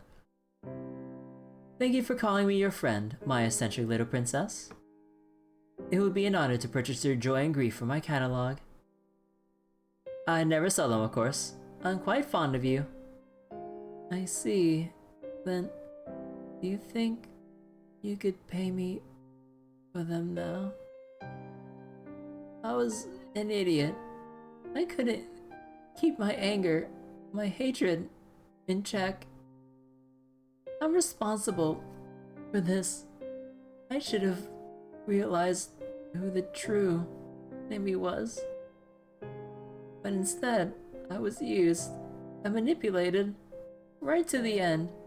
So at the very least, you'd like to get your revenge. You just leave that to me. I'll follow these bloodstains and find whoever. No, I want you to, at least, protect Britain. We fairies may be fated to die out. We can never atone for our sins. Even so, I still want you to protect Britain, to protect the land of the Fae. I don't want the great calamity to just wipe us all out on its own terms. I want us to reach our destination, even if it's the end of the line. And I ask this of you, kind Skaya. Even though you're all alone in this world, just like me.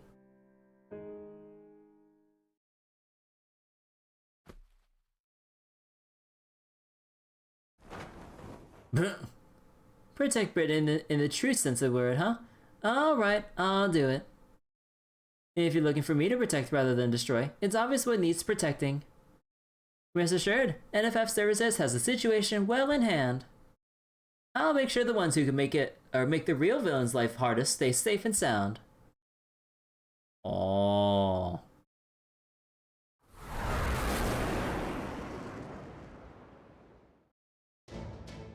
That's Coin Sky's beast form.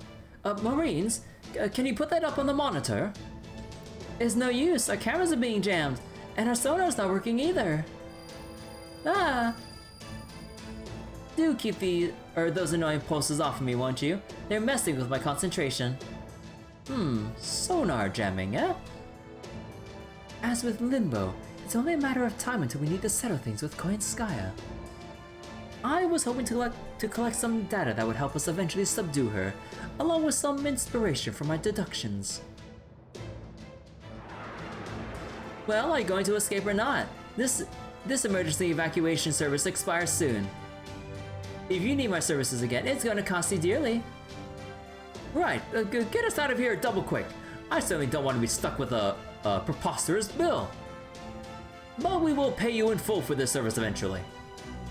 You can count on that as sure as you can count the bruises we left you with after our battle in Olympus. That a rofer, by the way? Oh yeah, I got Koinskaya, although it did take like 10 pulls. Like, dear God, it took a lot out of my savings. Or was it 19? I lost track. But yeah, like, I wanted, like, if I got lucky, I wanted to greed for MP2 for the hell of it. But nah, that ain't happening. So I'm saving the rest I have for Avalon once his banner comes up. Then the rest can go into the next summer banner or whatever else comes up later. I also want to make sure I have like a stockpile ready for summer Ibuki as well. So I can't wait for summer Ibuki, but that's gonna be a little while away. That's the next summer event if I remember correctly, right? Not this one that should have come up. Oh, in case they wasn't clear, that was a reference to the fact that we trounced you during the...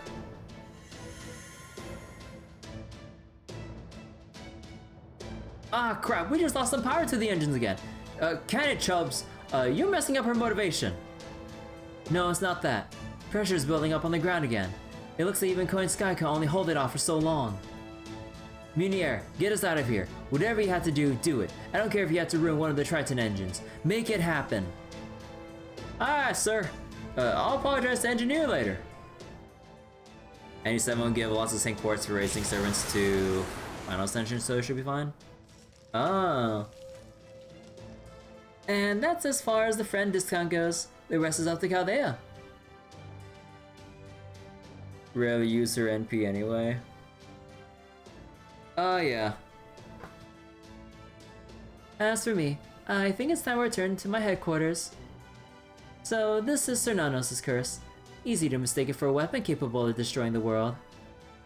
But this curse isn't meant for enemies from the outside. It's for cursing your own kind. And yourself. A curse of self-destruction. The only way I could defend their ship was to absorb it into myself. What a sorry state of affairs this turned out to be. Oh.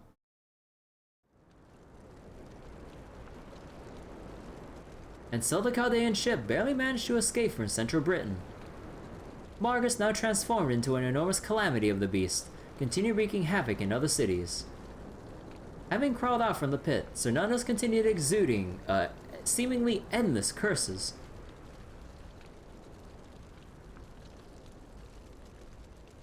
The fairy villages that dotted Britain's forest burned to the ground, which itself began to crack and fall apart under the strain. 2 hours have passed since the Stormborder first set out with the goal of saving Britain. They couldn't save anything. The residents of Norwich came to blows over who would escape on the two ocean liners, eventually devolving into murderous mobs of fairies and humans. In a barbershop on Main Street, a kind young human man comforted a fairy woman who succumbed to panic. The residents of Oxford, who moved there with the hope of becoming the next privileged class, were destroyed when they were unable to fend off a Moor's attack. Without the Fane clan there to protect them, they were utterly powerless. Thank you, Marianne. Although Salisbury managed to defend itself by keeping its gates closed, it was coming to an even more gruesome end than any of the other cities. Londinium continued to burn in silence. The few remaining Round Table Army soldiers welcomed fairies who fled there, and did their best to fight off the Moors. Though in truth, the Round Table Army soldiers were already badly injured, and no longer able to fight. So the fairies who sought refuge there summoned up the last of their courage and defended the soldiers for as long as they were able. The residents of Gloucester disappeared relatively painlessly, one at a time. A young girl who had been freed from the Western Ranch some time before made the journey back to Gloucester after a series of trials and tribulations. She braved her way through the flames to rescue her former master, a failure of a fairy who had been helpless without her. After a tearful reunion, the girl and fairy joined hands, before being swallowed up by fissure in the ground. God damn, everywhere is just bad ends, holy crap. This is horrible. All of Britain's beauty, gone. Indeed, Miss Curiolite. Once the other Lostbelt's trees of emptinesses were gone, they disappeared as well, but their inhabitants were none the wiser. This is nothing like that. Britain is experiencing a true apocalypse. Even if there were some reason that the land of the Fae had to meet such a dreadful end, I shall never be able to forgive the architects of this cataclysm. Yes, well, I understand why you'd be so heartbroken by this, Curiolite, and you have every right to be angry, Holmes. But we still need to do something about it, yes? If left unchecked, that haze seeping out of the pit is going to cover the entire planet, right? Isn't there something we can do to seal the pit? No, there isn't. We can't even get close in the storm border anymore. The 12 Rungaminiads were our last hope, and they've all been destroyed along with Camelot. There's nothing we can do to stop the collapse Trismegistus 2 predicted anymore. I'm afraid she's right. Britain's destruction is inevitable now. And from there, that destruction will spread across the rest of the globe until proper human history, the Lostbelts, and everything else is swallowed up by darkness.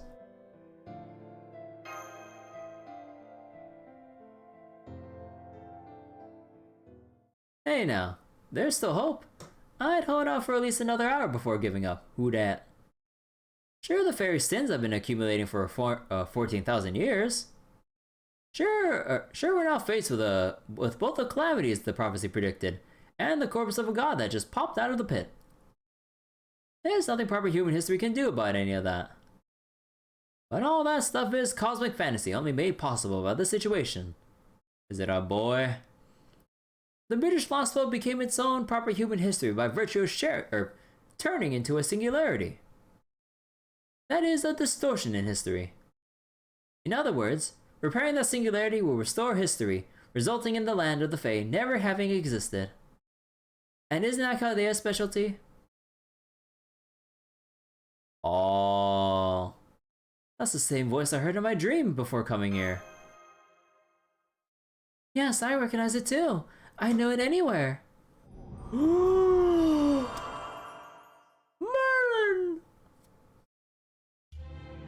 Hey everyone.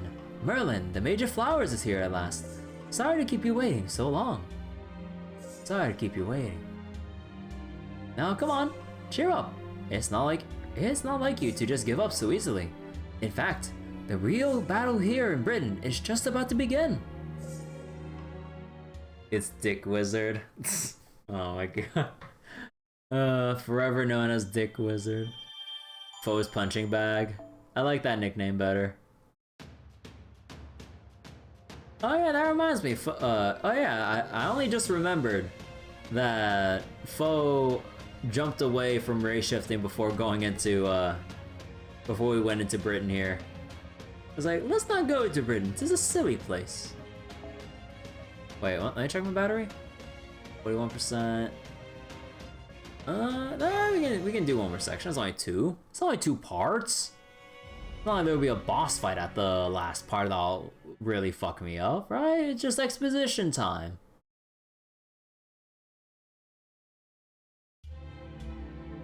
Bo lived in Avalon before, so he knows what's up with fairies. Now then, I believe readings are in order.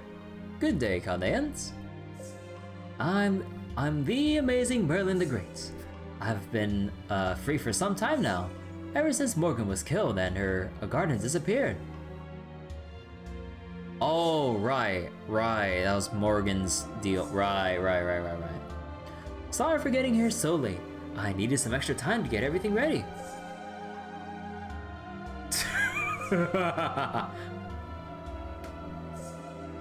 Faux sounds. Is that you, Cathpalug? No fair staying behind in Chaldea without me. Actually, did I pronounce it? No, I think I mispronounced the name, but whatever. I never actually looked up pronunciation. I'm sorry, Merlin. That was just Senpai's faux impression. Is that a thing in Chaldea now? Who said that could be a thing? Whoops. Sorry about that. I'm still a little shaky. I'm not exaggerating when I say this feels like a waking dream for me. You see, I'm not actually there with you. What you're seeing right now is an illusion. That also means I can only hear your voices. I can't see whether you're what either you or Mash look like right now, Kirby. So I'm afraid our joyful reunion will have to wait a little longer. But don't worry. I'll get to see your grown-up faces in just a few hours. I'll be waiting for you at the entrance to Avalon, making sure I look nice and respectable. Merlin? You're Merlin? That's me. Is that the child of prophecy speaking? Sorry to surprise you like this. I know we have a lot to catch up on, but I'm afraid our private conversation will have to wait until things are somewhat less intense. Let's see. I believe Mr. Gordoff is Chaldea's current commander, yes? Is he there now too? Yes, I am. This is Gordoff Music speaking. So, you're Merlin, are you? I won't bother asking why you're just showing up now. You're right that we have more pressing matters than you barging in. Remember that Merlin, or Kessler Toiler Magecraft from Merlin? Oh yeah, she's mentioned that like the entire time. Remote learning with Zoom Magecraft. What I want to know is what you meant, what you meant when you said there's still hope. Ah, nice. You pack a lot of bluster into that voice. Seems like you're pretty much the exact opposite of the prior acting commander.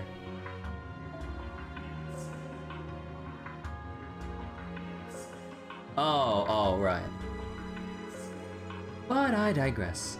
When I said there's still hope, I meant there's still a way to stop this collapse. Let me cut to the chase. I'd like you to send the Fairy of Paradise back here right away. Artoria, you've been hearing Avalon calling to you ever since you finished ringing the bells, right? It's time for you to fulfill your duty as the Fairy of Paradise. Once you have, it'll be possible to erase the singularity and defeat Cernunos. There's a way to fix this hopeless situation in Paradise? But I'm not qualified to... Qualifications, modifications, none of that matters. Cernunos' curse will weaken once the Fairy of Paradise who rang the bells of pilgrimage returns to Paradise. Won't get rid of it entirely, but it'll stop it from getting stronger. The God of Wisdom upon this power off on me confirmed as much. He might be from a different mythology, but he knows what he's talking about here. Isn't that right, Ambrosius? My job is to get Artoria to Paradise, hook or by crook. As long as she's rung the bells of pilgrimage, it doesn't matter if she's still alive. Right, of course, I should have known how this would go. Wait, Grimir, why would you say something like that? So, I've actually kind of known about it all along. I could see that's why Grimir was here the whole time too. That's expressly for the worst case scenario, Grimir. We're nowhere near that point now. She's in the best possible condition right now. I can't see it, but I can sense it. I have no doubt the Fairy of Paradise, the Avalon le Fae, will fulfill her duty of her own volition. Even if someone convinces her this is ridiculous. And we should all just give up and enjoy the time we have left. Besides, you all have no choice but to come to Avalon, he said the title. Roll the credits! There's a spirit cavern that leads to the planet's inner sea from the collapse of Albion, the border dragon that sank into the dark bog. Now that Britain has begun to collapse, that path should be open again. All you need to do is go spelunking for 1 hour. What do you mean spelunking for 1 hour? That said, we're talking about the largest holy ground in the Magecraft world. It won't just let anyone in.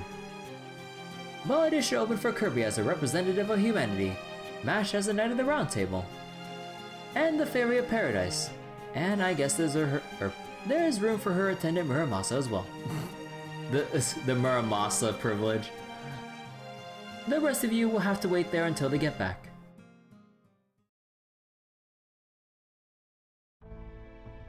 Well, Gordolf, what would you have us do?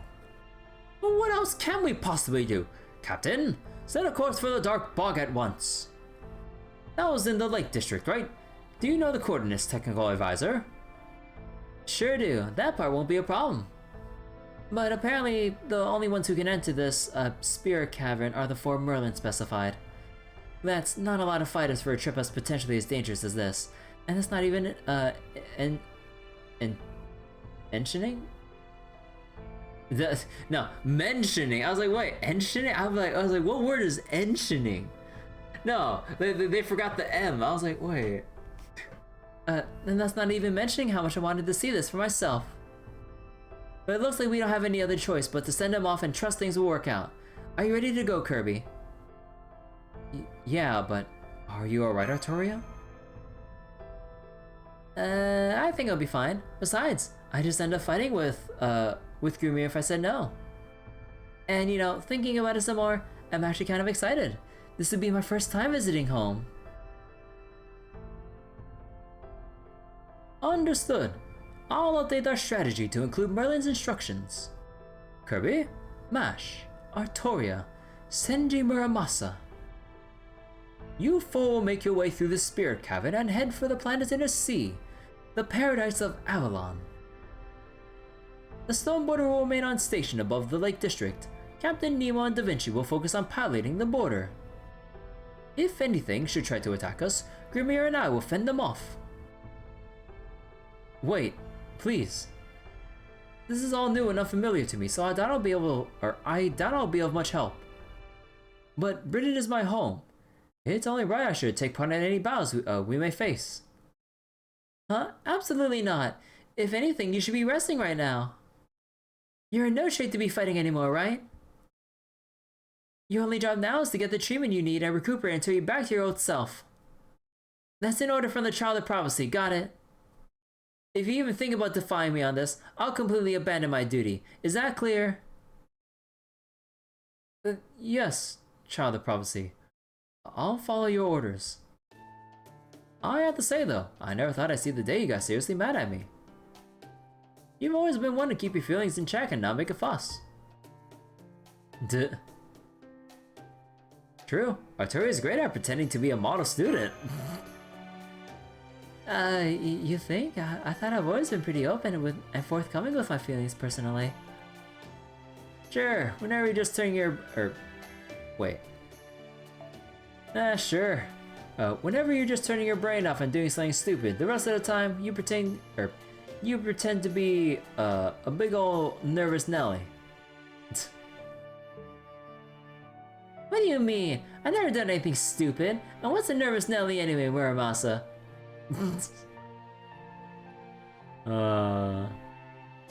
Bop, bop.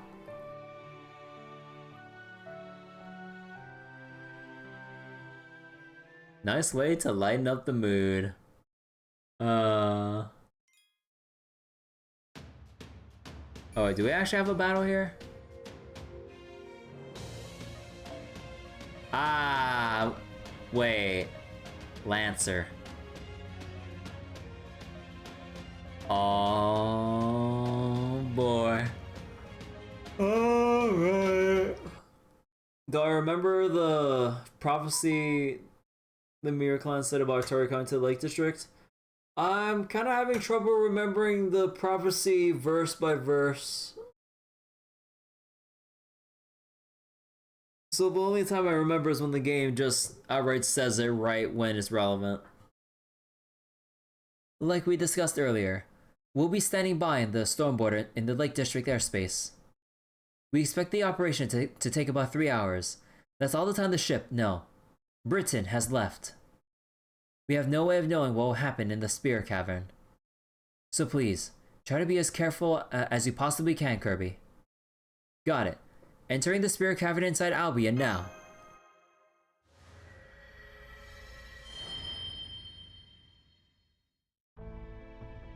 That felt different from the water mirror that sent me to the pass in Norwich.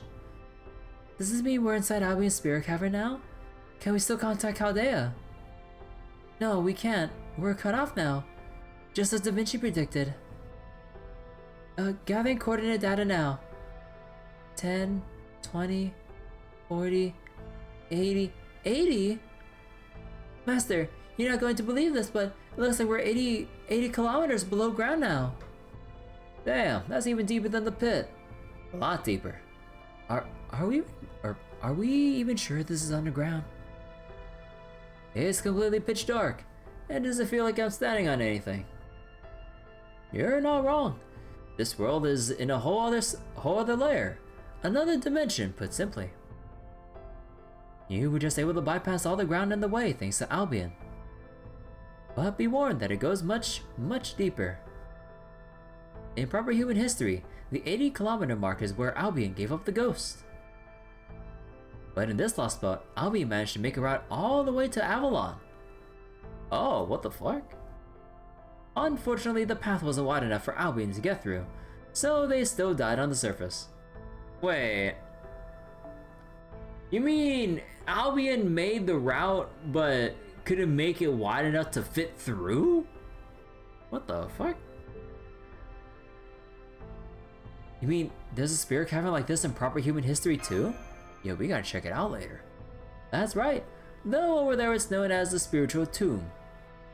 In proper human history, the Spiritual Tomb of Albion ends at the 80-kilometer mark. Beyond that is a world known as the Fairy Realm, which no human can enter. But since the British Lostbelt is all this world's fairy realm, there are no such restrictions here. So we can keep going down as far as we like. In real world distance, you're starting at the 400 kilometer mark and going further down to the Beyond D layer, 2,700 kilometers away. What do you mean Beyond D? That's okay. That is where you'll find your destination, the planet's inner sea. Wait, so we're 80 kilometers below ground now, and our destination is 2,700 kilometers below ground. How the hell can we cover that kind of distance? Simple. You take a shortcut. When I said it'd take an hour, I wasn't basing that on how fast you travel. I mean, that's just how long it'd take. Period. I'll use a series of transit time reduction spells to bring you all to your destination. Anyway, this must be pretty dull for you. How about we turn on the lights? Oh, pretty. So wait, Spirit Tome or Tomb of Albion gets mentioned in case files? Ah, they talk more about it, the cave in that series? Ah, I never read the case files. I've only seen season 1 of I only seen the anime. And I had a lot of fun watching the anime. It was really cool seeing Waver and everything. Or Waver and Gray and stuff. Whoa, it's a cave now? But Marilyn, you look different. So, what do you think? Doesn't this feel more like a cavern? Now go on, keep moving. The transit reduction time I mentioned is kicking in with every step you take. This place is Earth's memory. Well, more like a space made of pure information anyway. Or really. The idea is to skip past all the vague, hazy memories and get you straight to your destination. then that should be a huge help, but, is that, Merlin? Third time she's asked. So, fine showing us what you really look like. Is something wrong? Oh, I see. Struck dumb by my true glory. I get it. Whoop, whoop. Very well then. Heap your praise upon me. You can worship me, or you can even worship me if you like, Muramasa. It's been a long time since I've shown up after all. I need to leave as strong an impression as possible given the short time I have. Yes, strong impression. Well, I'm not gonna be the one to tell him. This is hilarious. Good point. We probably shouldn't pry too deeply into this. More importantly, Senpai, that mural over there. I think it was called the Abyssal Worm. Oh, are you seeing the priestess's memories projected there? Perfect. I'll take the hour you'll be traveling to tell you how this all began. This is the story of the British Lostbelt's genesis, and what precisely the Fairy of Paradise's mission entails.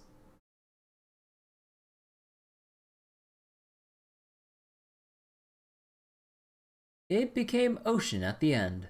There was ocean at the beginning. After the shooting star passed, the land all ran into rivers.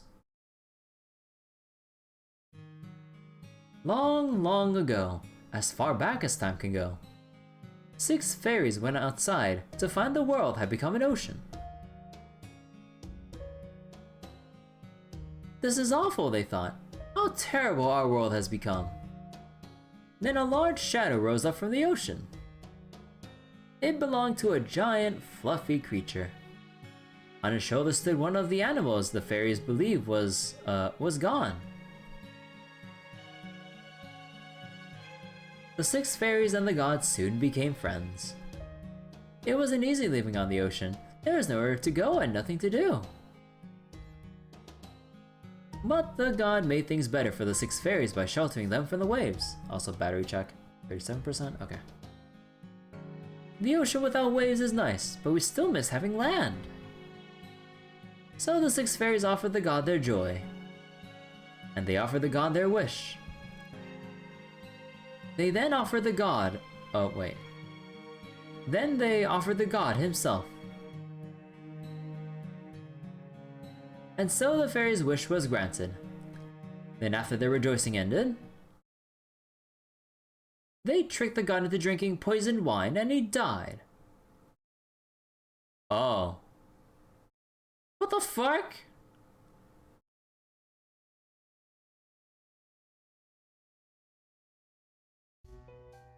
And so the fairies acquired the god's body. Selfish bastards. They made the body into land on which they could live. They were grateful too, to be able to make use of the crying, screaming animal the dead god left behind. Fuck the fairies. Dude. Jeez, even back then, like during the inception or genesis of like Fairy Britain, when Sir Nanos came out, they literally just poisoned it and turned it into land and oh my god, dude. Get poisoned by wine too? Yeah, like what the fuck, dude? She was their only human, but one simply wasn't enough.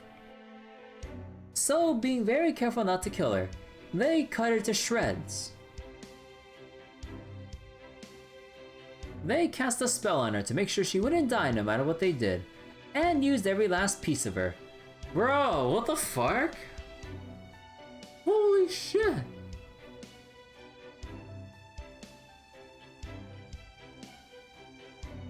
Thus did the Isle of Britain come to being. Thus did the great mistake begin. May the first 6 fairies find salvation. May the first 6 fairies be cursed for all time. Oh.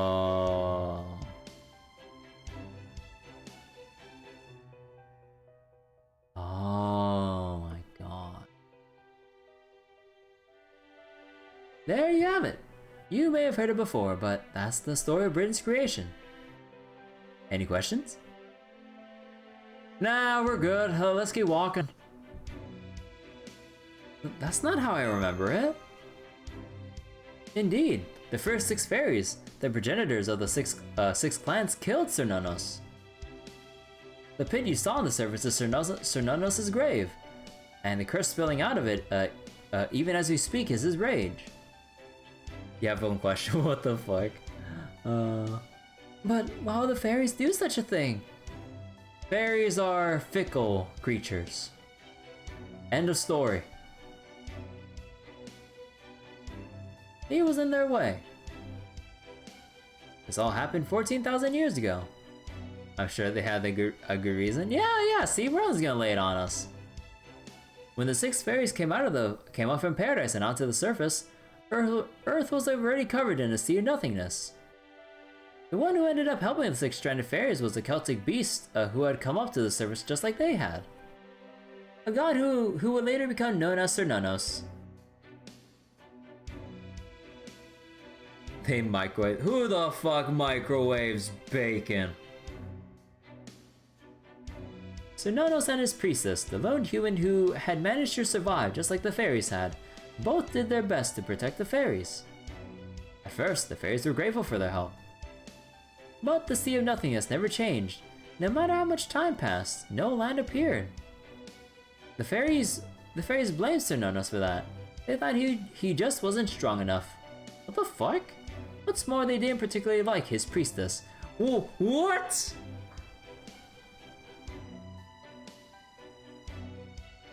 She was constantly telling them to sort themselves out and consider the consequences of their actions. Oh. So she was just trying to, she was trying to teach them morals and, to actually, you know, teach them morals, consequences of their actions, you know, just things that other living beings should know and have, lest they bring death, destruction, and despair to anything and everything around them just on a whim. Yeah. Well. Consequences. Yeah.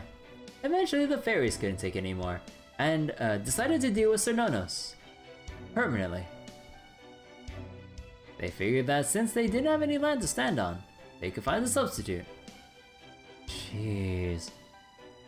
And since Cernunnos was so big, they thought his body could serve just fine as a small island. But of course Cernunnos was a god. They couldn't kill him easily, so they came up with a plan and held a festival.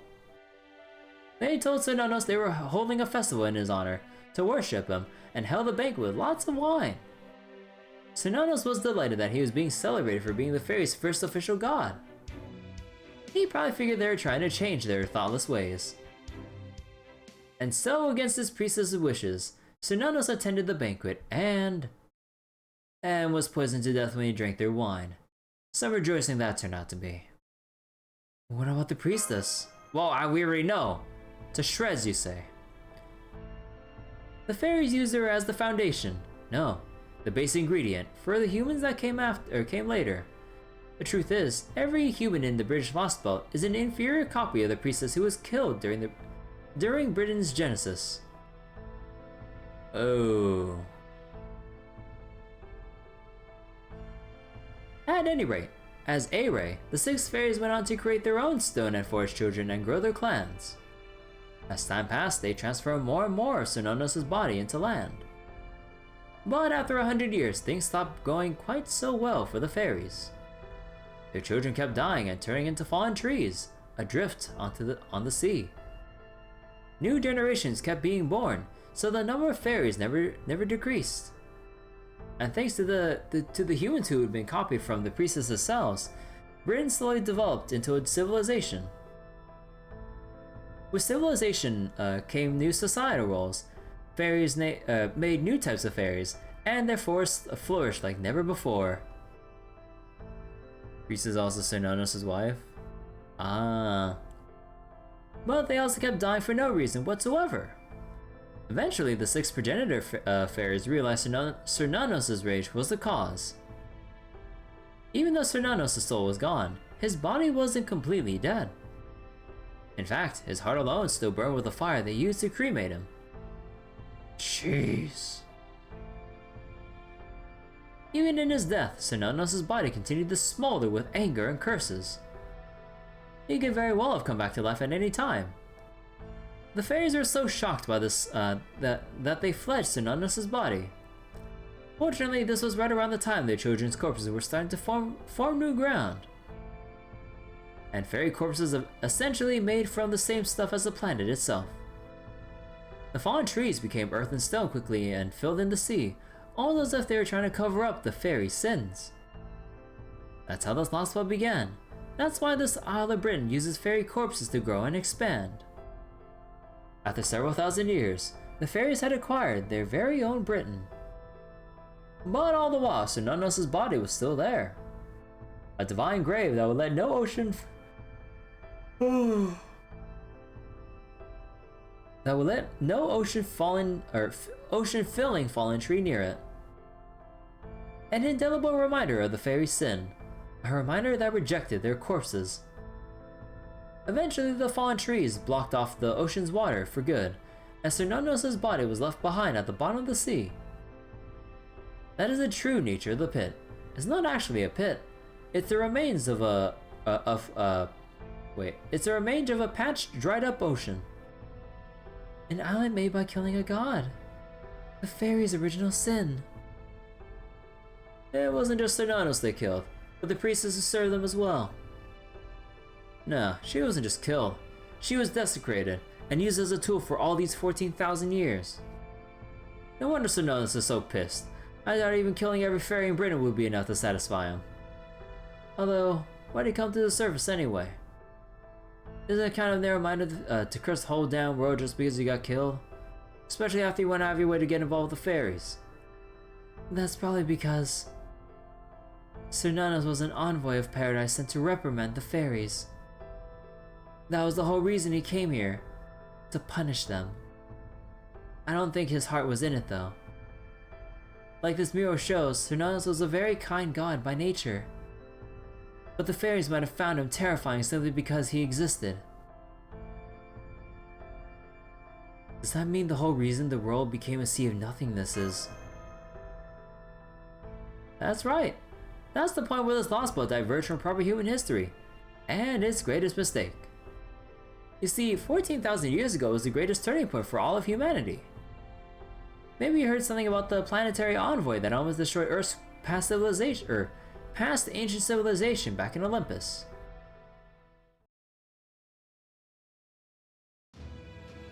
Yes, we did. It was a white civilization destroying giant named Safar, who fell for a shooting star. Safar wiped out countless pantheons and almost destroyed every civilization on Earth. In the end, it was humans who managed to defeat it, not gods. I heard they did so using divine constructs, weapons made in the planet's inner sea meant to combat planetary threats. I also heard that the sacred sword Excalibur was the greatest such weapon, and that it was... Big Altera. And that it was created in Britain.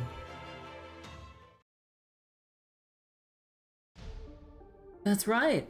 I just realized that nobody here has ever mentioned it. The very idea of a sacred sword just doesn't exist in this version of Britain. So that must mean... Wait, they did have Erendite and Galatine here, right? Those had to be fake. They were just borrowing their names from the round table of proper human history. Besides, Margus Galatine was her horn, and Melicine's Erendite was just crystallized magical energy. So yeah, it's pretty clear that no sacred sword was ever made in this Britain. That's right, and I'm sure I don't have to tell you what happened as a result. In this what-if world, humanity never had the means to defeat Safar. That's why they were wiped out. Safar destroyed all the planet's landmasses and took them for himself, leaving only a sea of nothingness with a few aquatic life forms. So why was the sacred sword never made? The reason for that is both exceedingly simple and unsurprising. Its creator slacked off. Blech.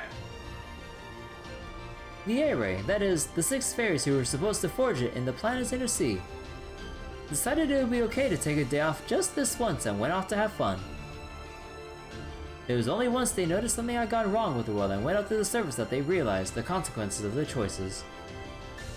But they figured there was no changing the past, and refused to accept the world's destruction was their fault. So Cernunnos, the one god who had taken shelter in paradise to keep his priestess safe, was sent to reprimand them and make them atone for their sins. But then, the fairies killed Cernunnos and his priestess, the last surviving human, and at that point they could no longer return to the planet's inner sea. Only those free of sin may pass, meaning only fairies without sin can go to paradise. It's the same for all of Britain's fairies, as they're all descended from those original 6. None of them can enter the planet's inner sea, and so they continue to suffer on that island of sin to atone. So a single lapse in judgment ended the world. That's right, it all started with the sacred sword never being made. The biggest sin sloth, honestly. One day of laziness, huh? Fuck, dude. Eventually, fairies chosen from the planet's inner sea were sent to the surface to correct this mistake. The first one was Vivian. The second was you, Caster.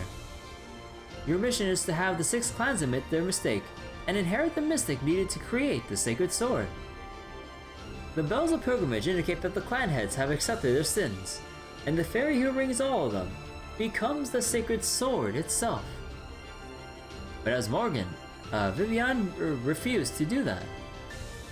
After all, once the sacred sword was made, the very premise on which this Lostbelt is built would cease to be. I'm sure you learned about this yourself when you rang the bell at Orkney, Caster. And in spite of that, you continued on your path, defeated Morgan, and now you're here with Kirby. You must have had to face down so many doubts to come this far. In fact, you may never be entirely free of them. But even so, you're still here, which is why I believe you have what it takes to see this through to the end. Anyway, I know that was a lot of talking, but we're almost at our destination now. The convictions of the last dragon are waiting up ahead to see if you're all qualified to proceed. Only those free of sin may pass. That sin doesn't refer to the original sin you're born with, or the sins you've committed in your life thus far. It refers to what you're about to do, and what your hearts are resolved to now. It's your reason for living, your principle for existence and prosperity. The way to the land of hope will only open for those who demonstrate true strength in these regards.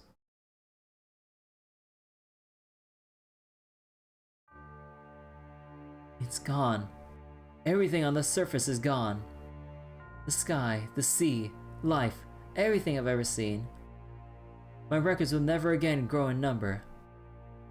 I'll never again know new joys. You who wish to choose the sacred sword's wielder, you who would chant the king's name. If you seek a new world, then leave all traces of the old behind. My name is... I am the last dragon, the one who chose to continue flying above the ground instead of returning to the inner sea. If you can overcome these tears, I'll offer my heart to the forger of stars. Ah.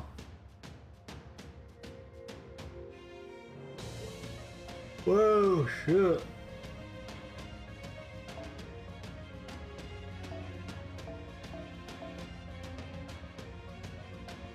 Oh, right.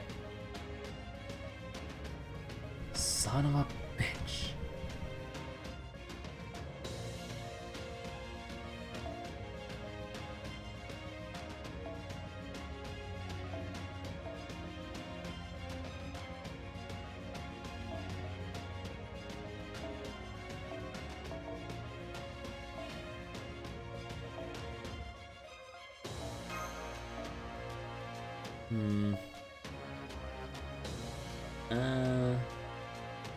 Fuck it.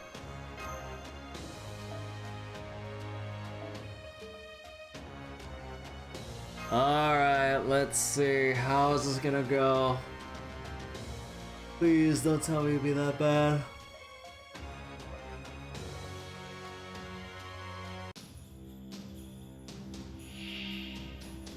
Oh, what the fuck, that HP? Wait, increase attack, defense, or crit when attack. Oh. Oh no.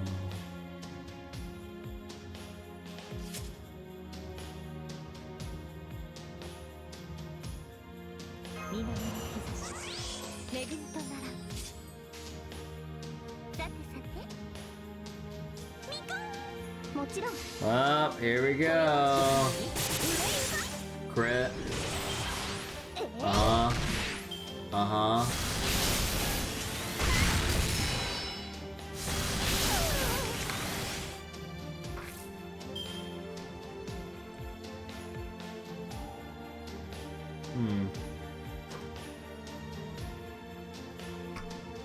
Okay, well, hold on.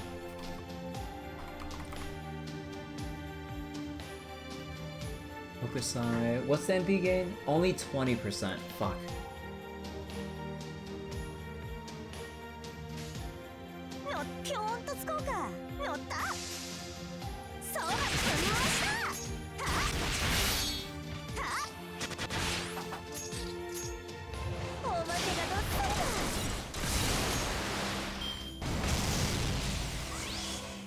Oh! Oh!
Yep. Hey, the free buff as well. Alright.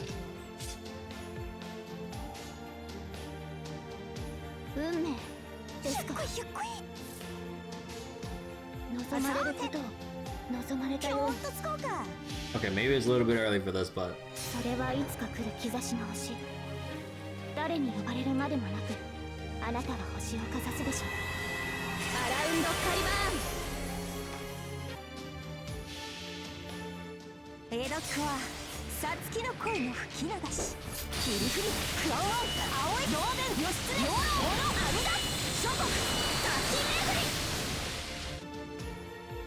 Hey, there we go.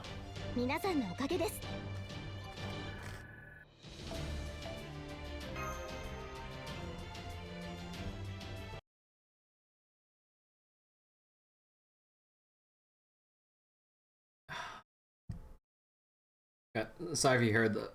Okay, hold on real quick. Sorry if you heard the snacking noises earlier. I'm actually kind of hungry right now. Ah, I can hear the bells tolling. My heart may have stopped, but yours yet beats strong.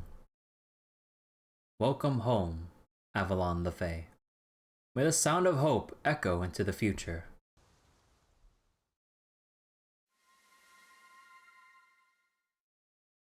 Is that light from outside? That's right. That's the entrance to the planet's inner sea. This is the land of the young. I forgot. I don't know how to pronounce that. Unless it's actually pronounced like it's spelled, then never mind then. The eternal spring. This is the place many life forms have dreamed of finding. Welcome to an Avalon whose time has come. This is where the journey of the planet's birth ends.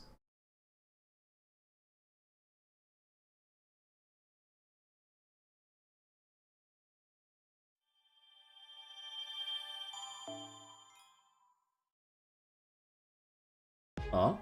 Oh, oh.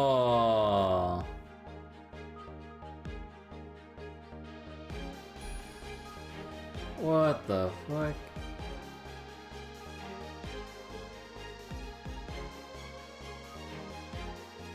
Whoa, dude, this looks so cool. Holy crap.